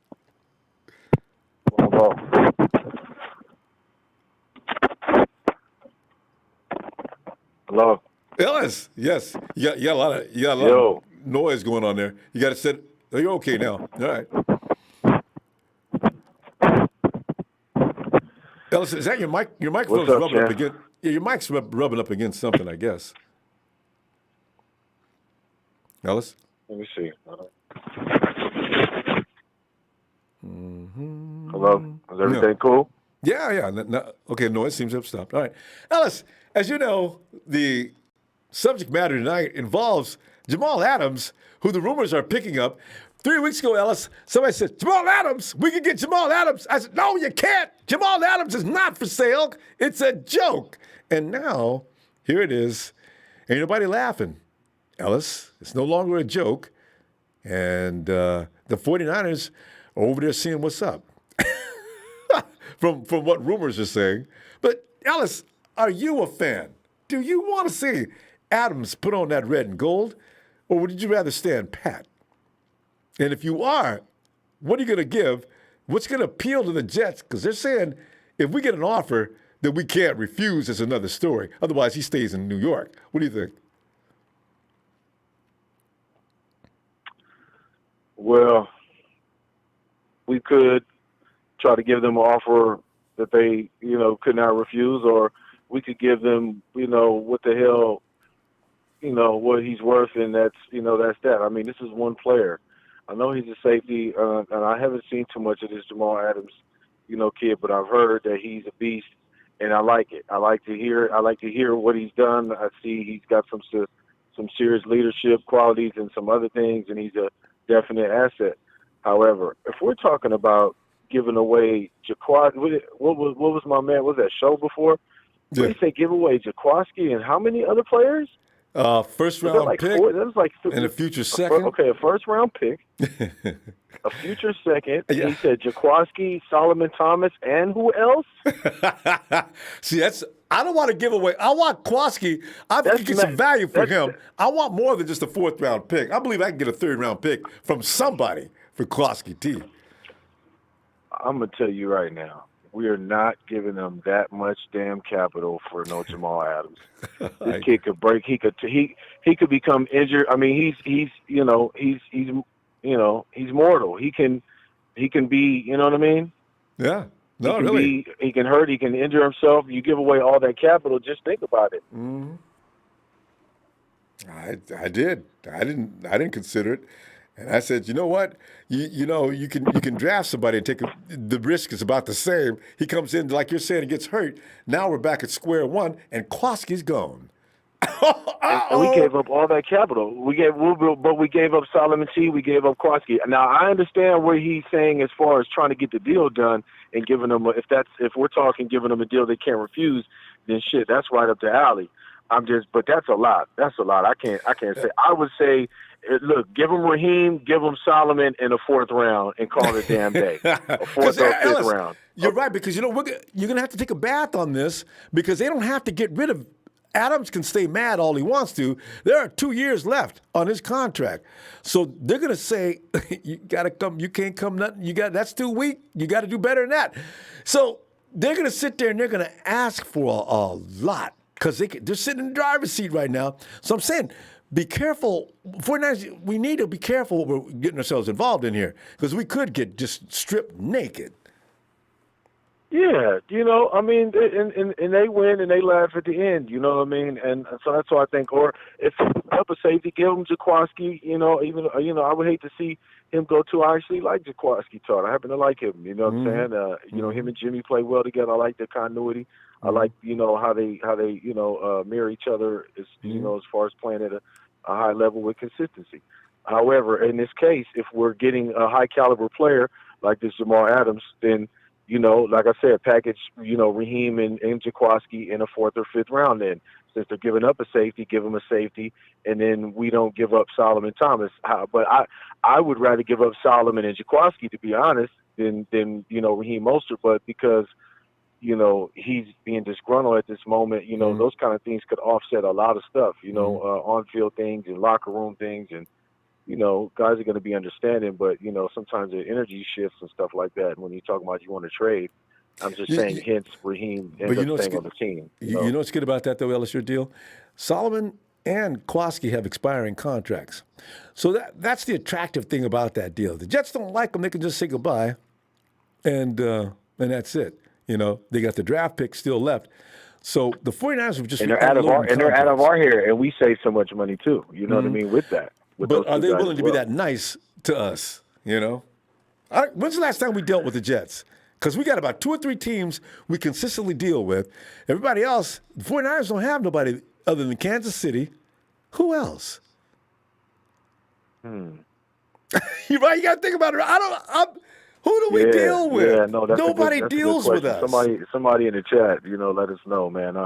That's a good question. Ramo got me stumped on that one. But I do like the fact that, because, you think about, and this kid, I'm sure this kid's got a little bit better technique, but I used to like when we had Dante Whitner because he used to really come and punish people, out there. And people were scared. I honestly, I used to be a thrill to watch Dante Hittner come and lay guys out there, at safety. But I think this kid, Jamaal Adams, probably got a little bit better technique, but the same kind of impact as far as, hitting guys. That's just what I'm gathering from, and probably a whole lot more. So that's a great, a great addition to the team. I'm just saying, let's not give them everything, y'all, because he's one guy, and we could free up let's do something where we free up some money, and then we're able to gain at the same time, because we got to prepare for his contract as well. We got George. We got some other guys coming up. We got Juszczyk coming up next year. Jimmy will be coming up soon, and just different talks and things will start coming into play for certain players needing extensions. And we don't want to, we want to prepare for those things. So hopefully that's what the front office is for. And Ellis, Patriots. Somebody just brought up Patriots. Denver. I forgot about Denver. Yeah. Somebody put Raiders down. Right. Definitely. Now here's the thing. Raiders have been stealing from the 49ers for years. We never make deals with the Raiders. That's a team that's really, if that was true, we should have had Khalil Mack. The Raiders said, no, we ain't giving y'all Khalil Mack, man. Y'all, and stop calling here, John. And they gave him to Chicago. So, yeah, I forgot about the Patriots.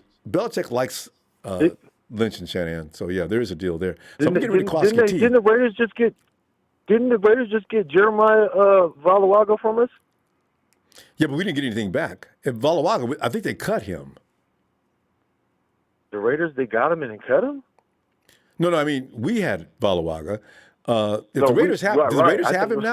Somebody just got, it was Najat. We still got Nazacha. I think it was Jeremiah Valawaga. I believe that's what his name was. Yeah. He went to the Raiders. I thought the Raiders signed him. Maybe, but there's no exchange there. We didn't get anything back. We just cut. Oh Valawaga. no, I know. Yeah. I'm just saying. I'm saying they're constantly. That was just to support what you were saying in regards to the Raiders coming up, always stealing from us, always trying to get players from us. That's no matter all what, they do. What I mean? Them in Seattle.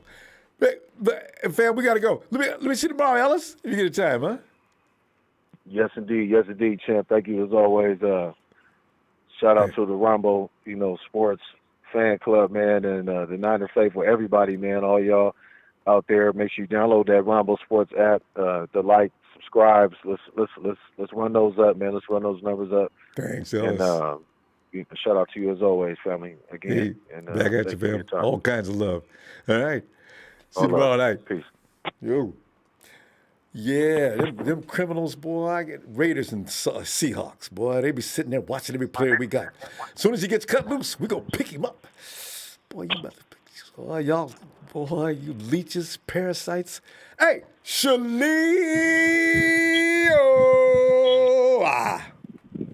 Ronbo.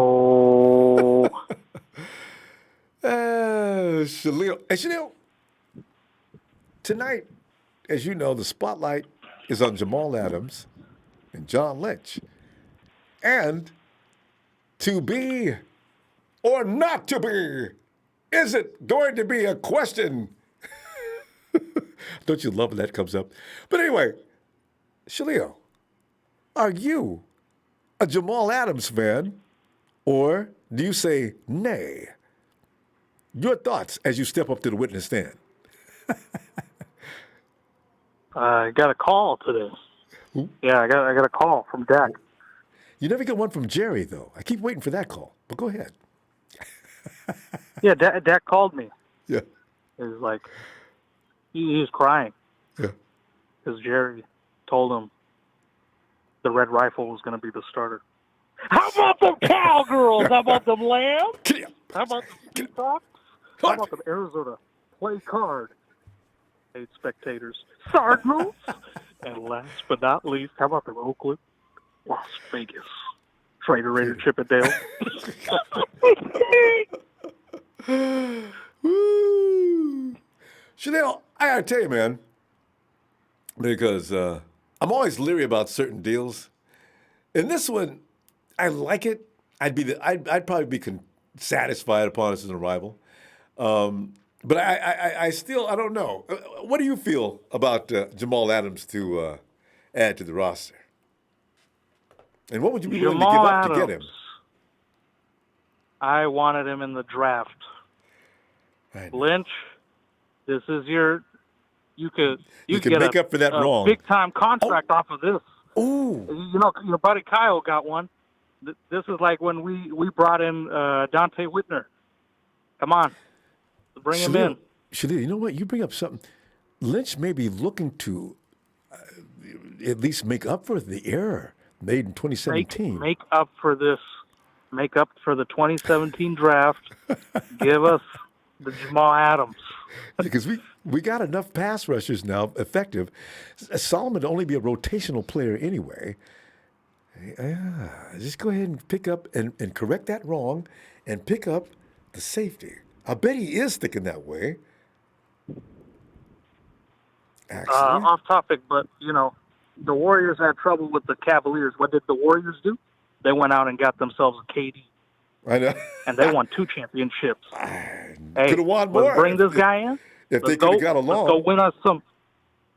Let's go bring us some Super Bowls. And Raheem Mostert is complaining that he wants a new contract. And then you got Mr. Catman meowing.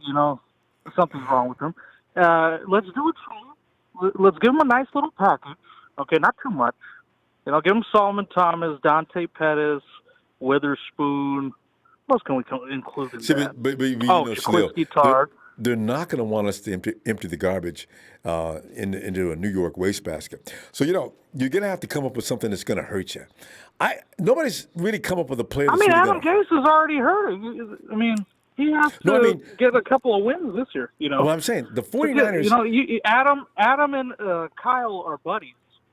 But when how business goes, Jamal's having problems over there.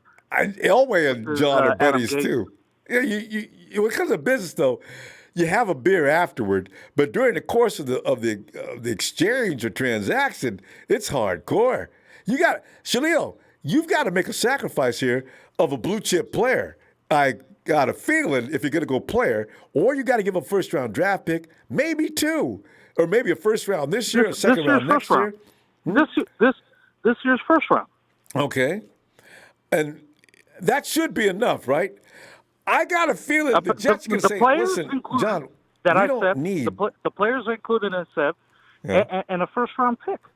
Tie that in a bow, and yeah, they've got a lot of problems on offensive line in New York. I get the feeling Wayne had a good idea yesterday when I saw that on Twitter. First, I laughed, and I said, wait a minute. Then who needs an offensive lineman more than the Jets? Maybe Seattle, but otherwise, if you gave the Jets McGlinchey or anybody off our offensive line. I'm not giving up McGlinchey. I ain't either. No. But I'm just saying. No. If you we'll give you one of our backups. If you're really serious about Adams, you give up McGlinchey. Maybe Tomlinson, since he's come around lately. You got to hurt yourself to make a deal for Adams, I have a feeling. How bad are you willing to hurt yourself?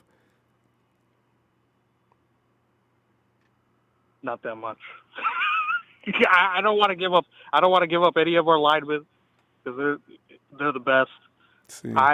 I want the bad players that are not performing that well for them to be shipped, and give them a couple of picks. Jets are rebuilding, man. They're going to need the new coach next year. So let's bring us Jamaal Adams. Bring him They to should us. be satisfied with that first round pick. Play on the 2-year contract. Yeah. He's still on his rookie deal, right? Yeah. Play for 2 years, win us the bowl, and then get out. Yeah. And we'll draft somebody else. Yeah, if it doesn't work, Just like our running back core. I don't know why everybody's moaning and complaining. If Raheem Mostert wants a trade, look what happened to the other guy, Matt Breida. He's going to go to Miami. He's going to Miami. Shalil, you know what I want to know? He has a fumbling problem. I know. Our running backs coach makes any running back great. That's true. Don't you want to know the real story, though, between Matty B and Kyle Shanahan? Was that it? I mean, because we all guess Kyle got PO'd behind the fumble, but that's all? He had a couple more shots after that, but that's it. Is there something? Somebody said they had a little exchange. To Kyle. Yeah, they had an exchange in the locker room, too. It must have got pretty vicious. Yeah, it must have. You don't question your coach. Your coach is running the plays. If he's wrong, then he's wrong. You don't question him, even if he's has a shit play or whatever. But let's do this deal. Let's get us a Jamaal Adams. Let's win the chip. We're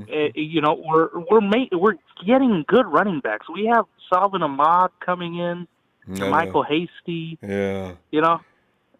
They're coming out, and I want to see McKinnon. If McKinnon's hurt, we can get rid of him. Well, I think it's which one? One of them's got Matty B speed too. So hey, you're right. And they're gadget players, Rumbo. They're not these big body guys. We're not. We're running back by committee. Yeah, that's not. Yeah, we don't need a big back. We don't have a bell cow. We have guys that can come in and do certain things. Shalil, I'm going to tell you what, good stuff, man. Let's see you tomorrow, huh? Shout out to Niner Empire. Thank you for the platform, Rumbo.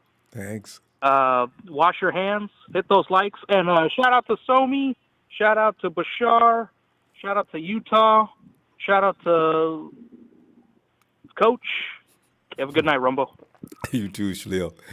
All right, fam. And hit those likes. Yes, thanks. Yeah, man, I tell you, boy. Oh, and it says Christopher Hengler. Hey, Chris. It says, hey, happy weekend, positive. I hope we have a breakout receiver this year. What's your take on our receiving crew this year? I got to tell you real quick. I was really delighted to read about what ESPN feels about Ayuk. They called a play he was running unstoppable. They think he's going to be one of the top 3 receivers real soon. Kyle Shanahan knows what he's doing, huh? This time I think he picked a winner. He's getting rave reviews, so Ayuk could be. And you know what I love the most? Kyle Shanahan says, yeah, he does a lot of things that Dante does. I stopped reading right there. He does a lot of things that Dante does. Kyle, what he's saying? I can read between the lines. If he does a lot of things that Dante does, and if he's tough, goodbye, Dante. Uh-oh. Shh. There are some Dante fans, you know. Mark Lacilento. What's up, fam? He says, hope we get Adams or draft Patrick Surtain Jr. Looking at draft picks already, huh? Who is that? All right. Hey, there he is. He is the Iron Sheik. What's up, Ronbo? What's going on, man? Sheik, man, it's fun, man. We're sitting there looking at, and the thing is, the Jets have already made it clear, almost to an emphatic level, he's not going anywhere. Stop calling us. Because he demanded a trade, and Debo's sitting around there, come to the gang. And Trent Williams, time to sign up, bro. San Francisco is the place you want to be. So, this big campaign's going, and at the end of the day, Jamaal Adams, he would be an upgrade as far as his playing goes. But, Sheik, do you want to disrupt the chemistry going on in San Francisco? Because a lot of people don't think the chemistry is worth all. It's not unmesswithable. But what are you thinking, Sheik, as you step up to the witness stand? Well, definitely, bro. Like, what's going on right now, we have Tart is going to be a free agent next year. Yeah. He's a good, strong safety, right? He's definitely being helped. But, he was injured in his past, but he's still good. He helped a lot. But you cannot pass on the all-pro safety. Yeah, that's a good point. And then John Lynch, he was like probably like stuck with it. Man, I want Jamal Adams, but I want my pass rusher. So he unfortunately picked freaking Solomon Thomas. But the next year, everybody knew he wanted Duran James. And we had no choice. He had to pick McGlinchey because we needed that tackle. So it made sense for the long run, but now Jamal Adams is back in his lap again. It's like a lot of people are like, oh, dip a little too less, a little too high. But let's go in the middle. We're going to have the 32. We're going to win this soon. So we're going to get that 32 pick. Yep. Yeah, the 32 pick. You're already in the second round. Yeah, technically it's for the second round, like early. So I would love to give him a fourth round, and then the Jets would be like, hey, you know what? I want a second. Okay, we'll give you a third of 2022, and we'll give you Kwasi Tart. You get that guy that you replaced Jamal Adams, and you're obviously the Jets are like, we need a wide receiver. Do you guys have any wide receivers? Not really. We're not going to give up Debo. We're not going to give up. Okay, fine. We'll just go get in the draft. We're going to get Chase. So they'll get that wide receiver next year. And then the 32nd pick, they go fix that offensive interior alignment that they have struggling with that 32 pick. And they get Tart. And we get Jamal Adams. Boom. And we trade away Solomon Thomas away. Cleveland, the Miami Dolphins. Do Solomon like they're that? all wanted. You gonna make him go to Cleveland? Oh my God, that's cold. The reason why I say Cleveland is because they were interested in Clowney. I said, well, he's not the same player, but he's does a defensive lineman if you want. We'll give him a fourth or a fifth for him. Yes. Save some cap money. There you go. We're going to save it anyway, though, Sheik. Yeah. But you know what, though? We could save some money right now, though. If we could dish Solomon off right now, you're right. There would be a savings, actually. Yeah, but I will not give – it'll be a separate deal. Like, Solomon Thomas and that deal, they'll just like, no, we don't want Solomon Thomas. No, from that $9 million. And that's why I was going to kick when people started offering up people like Pettis and Solomon and Kello. You're not going to get anything but a laugh on the phone as they hang up. So – Yeah, that's why. The Pettis thing, that's ridiculous. I'm sorry. You don't put him in the deal. you could probably get like a player-for-player deal. But let me just say this about the Jamal Adams. I will love him. This 2 years, he works it out for that rookie contract. And then when he becomes a free agent, we tag him, right? We tag him. We franchise tag him. Wait. And he wants that to say. You're franchise tagging who? Jamal Adams. When his contract is up. 2 years from now. Right? You franchise him. And he's like, no, I want $20 million. Okay, you want $20 million. Hey, who wants him? We'll get 2 first-round picks right back. No. That's how you do it. That's a risk, though. Nobody's going to pay him $20 million. Well, you know what? In 2 years, I mean, like if he wanted that, because the cap is rising, I guess. A lot of egos want that money. Maybe a lot of teams want, players want the money hungry, but that could happen. But I doubt he's going to be a $20 million strong safety. Maybe like the 15, 16 range, I'm guessing. Yeah, the market. Who's the highest paid safety in the NFL right now? Is he hitting those numbers? It's Earl. I'm not sure about Earl Thomas. I think he's like in the Earl. 13. I might be wrong about Earl that. is not getting paid. His wife is whooping his head right now, even as we speak. Boy. And he won a Super Bowl. Earl, but he had to be one of the higher paid safeties in the league for sure. But he's at strong safety versus free safety. I think it's 2 different price ranges. Maybe not. No. Yeah, there's different prices. But anyway. But Jamal Adams could do a lot of things for you, man. He could go in the box. He's definitely a safety that we need. Like you said, like earlier, like who would you rather give up? I'm just going to say it right now. They don't want Mike McGlinchey.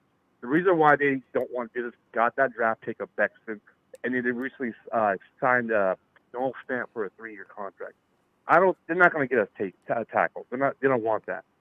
They need some offensive line help, though. Yeah, they do. But hey, I will be willing to give them Weston Richburg. They some cap. and pick Garland over there. That position. If only because if we could get another center, Sheik, I would go along with you on that deal, right? Because Richburg is never going to play an entire season. I'm convinced of that. Next year he's going to go down. At what point I don't know, but he is going down. And of course Garland's going to have to come in and finish the season. But that's the way it works with him. If you can get rid of him and get a kid out of the draft that's got lots of potential to train him up, get him up to speed within another year or two, we'd be doing well. And you let me pick just up say this Adams. about Seattle, though. You're right on that. And then let me just say about Seattle as well. Seattle's part of giving up Tyler Lockett. I'm thinking that's where they're willing to give up on. But the 49ers will give you your Tart, will give you extra third round. We have probably had to sweeten some deals on that because they might know that we might want to get Tyler Lockett, but so we have to figure this out. But I think the Jets are the rebuild, and it's Adam Gase, and Adam Gase is always looking for those tacos around. So there's this interview. See, we got to go. All right, fam. We'll sit all night on Raw. We get a chance, huh? Definitely, Ronbo. Well, shout out to the Ronbo fan club. Shout out to the Ronbo chat. Faithful, hit that like for Ronbo Sports, sub, share, and follow all platforms. Go Niners, baby. Let's go. Thanks, Sheik. And wash those hands. Wash those hands. Yes. Inside. Above everything, and don't touch your face. All right, Sheik. Night, fam. Oh, man. Oh, Hayden. Hey, Rombo. Hey, Hayden. A long time. Isn't that Hayden's name up there? Hey, how you doing? Good. Sorry, I was just like, this has been crazy. I couldn't get on, and now I can finally get on. Oh, you've been trying to call and weren't able to connect? Well. Yeah. Good. Well, Hayden, tonight the subject is to have Jamaal Adams or not to have Jamaal Adams. And, Hayden, you're going to have to give up something to get Jamaal Adams. What would you be willing to give up? And what do you think? Because the Jets said, listen, if we're not really in the mood to trade Jamaal Adams, but then again, if somebody comes up with a deal that we can't refuse, well, sure, we'll listen to that. So, Hayden, you got to be brilliant on that trade, Hayden. But, Hayden, are you for or against having Jamaal Adams come to San Francisco? Okay, so basically, I was like going back and forth because like I want him, and then I thought he'd be too much money. But then I heard Big Show, and then he said that he would be willing for his rookie year. But then I don't know. I've been just going back and forth, and I want him, but I don't know what the Niners would give up for him. See, there's where the wrinkle comes in, Hayden. No, you're gonna have to do some damage to the team to get him, at least a little. What would that be? I don't know.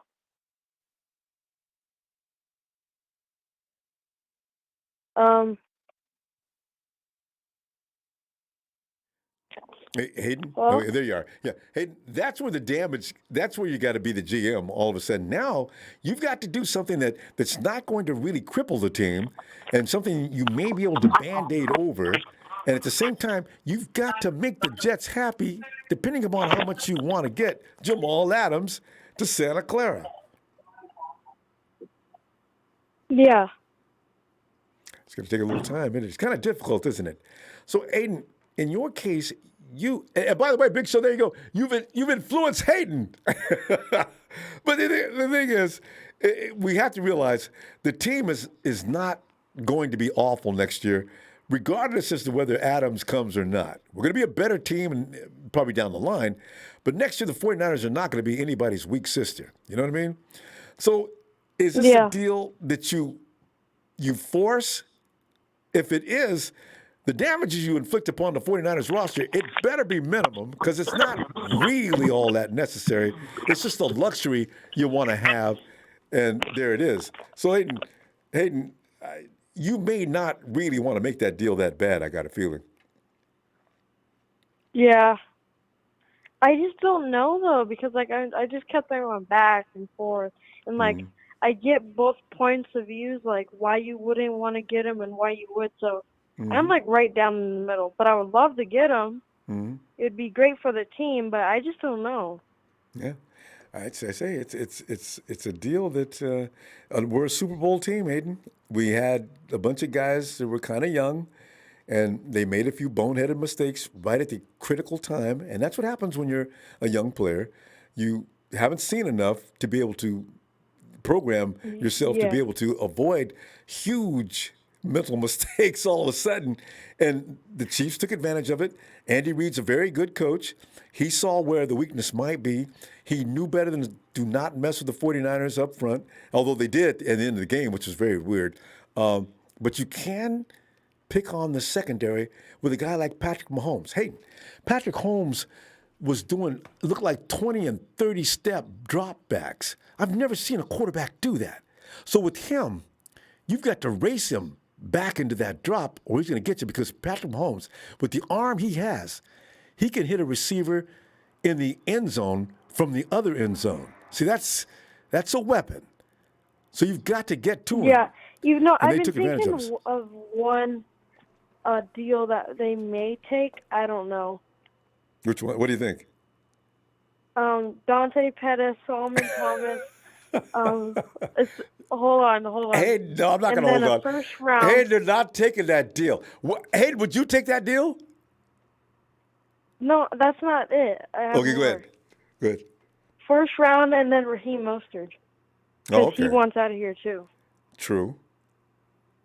Well, somebody mentioned that earlier. I said that may work. They've got Le'Veon Bell. I mean, most of it would be a nice plus. Yeah. He wouldn't get very many carries. And I don't know how much they'd be willing to pay him. They'd probably pay him more than the 49ers want to pay him because we don't need to pay him. Hayden, we've got running backs all day. Hayden, how old are you now? 12. In 12. Hayden, in 6 years, you could be a running back if Kyle Shanahan and Bobby Turner are still there. For some reason, they know how to coach up running backs to do amazing things. Well, except for Carlos Hyde. He's the only fail. And Joe Williams. Joe Williams was still a good running back. He just had some kind of mental thing going on. But they are good at finding running backs that nobody knows about and make them into stars. So we can lose Mostert and probably do okay. I don't know about right now. I'd like to keep Mostert. So. Yeah, this is kind of off topic of the topic today, but I never knew Kyle Shanahan and Matt Breida got into something. I thought it was just a fumble thing. I didn't know they got into like an argument or something. It must have been bad because Kyle Shanahan does not like in the Super Bowl, he put him on the field. Didn't he call a timeout and then put like Tevin Coleman or you remember that? Mostert on the field? He did I not remember that. really. There was something really bad going on between those two. Hey, we ran out of time. I wish we had more. Let's hopefully you can get back in here tomorrow if you get a chance. All right? Yeah, I'll try tomorrow. And Clay, it wasn't just because your thing. I kind of gave up, and then trying to get on, and I was kind of moving, so I'll come back tomorrow. You're switching houses. Hey, don't you're in the Eastern Time Zone. What state are you in? California. Oh, you're in California. Okay, all right. So yeah, you're at the same time, so you'll be okay. All right. We'll see you. Hope you like your new place. We'll see you tomorrow then. Okay. All right. Night, Bye, Aiden. Ronbo. Night, Aiden. Glad to be back. Good to hear Night. you too. Night. We had another youngster called in, but I think he's from Ohio, as I remember. Hey, John V, thanks, fam. Appreciate you. And John V. John V dropped in too tonight. John, thanks, fam. Really appreciate it. Okay. Hey, fam. Okay. So it seems the pretty much almost consensus is Adams is definitely wanted in San Francisco, but at what price? I do wonder, though, what if in a week, and somebody said, some reports have it that the move could be made as early as this week, and when the 49ers get real quiet like this, but they've done this before and didn't make a deal, too. They were pretty quiet on AB, too. They didn't make a deal there. In fact, there was no way, from the way John Lynch and Kyle Shanahan are talking, they were ever considering bringing AB. But I kind of think they would be interested in Adams if they could get him without having to, have a transfusion afterward for all the bleeding they do. Because, Mostert may, fam. What if Mostert pissed somebody off to the point where they're saying, let's go ahead and offer a first-round pick, and if they need a running back, and Raheem's done enough that they know he's a good running back, and we go ahead and package him up, and since he's demanding a trade. See, because he kind of embarrassed the 49ers by doing that when I think about it. Raheem came in when everybody else was talking, and somehow his agent got out and kind of made the 49ers look bad because, you're not going to get all the details when you read from the media. The media's going to spin it a bit so it makes it look like the 49ers are the villains, kind of. I don't know, because I know John Lynch and Kyle Shanahan to a degree, but I don't know how well I know them, and I don't know what they'll tolerate and what they won't tolerate. We did see what they did with Reuben. They quit tolerating his stuff. They could have said, give him another shot, but they didn't. So 49ers won't fool around. They looked at AB, and they said, I don't think so. So, Mostert, I don't know. Maybe they can look at him as being ungrateful. They probably should give him a little more. I do think Mostert should be getting a little more, but maybe they don't think so. So maybe they do say, all right, let's get him to New York. Let's get Adams in here. Take the first-round pick. With Adams, we're going to finish right now.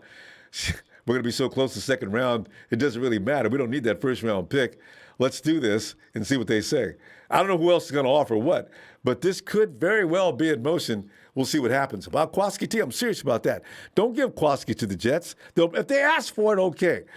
But see if you can get something else for Kwaski to add another draft pick. These guys are so good in the fourth, fifth, and beyond rounds. Whatever they can get for Kwaski, get it. But don't just give the Jets him straight up and add a first-round pick. That's too much. I'm like, Dion, don't be giving up way too much. He's still a safety, all right? He's not a quarterback. He's not a wide receiver. He's not an edge rusher. So safeties are important, though.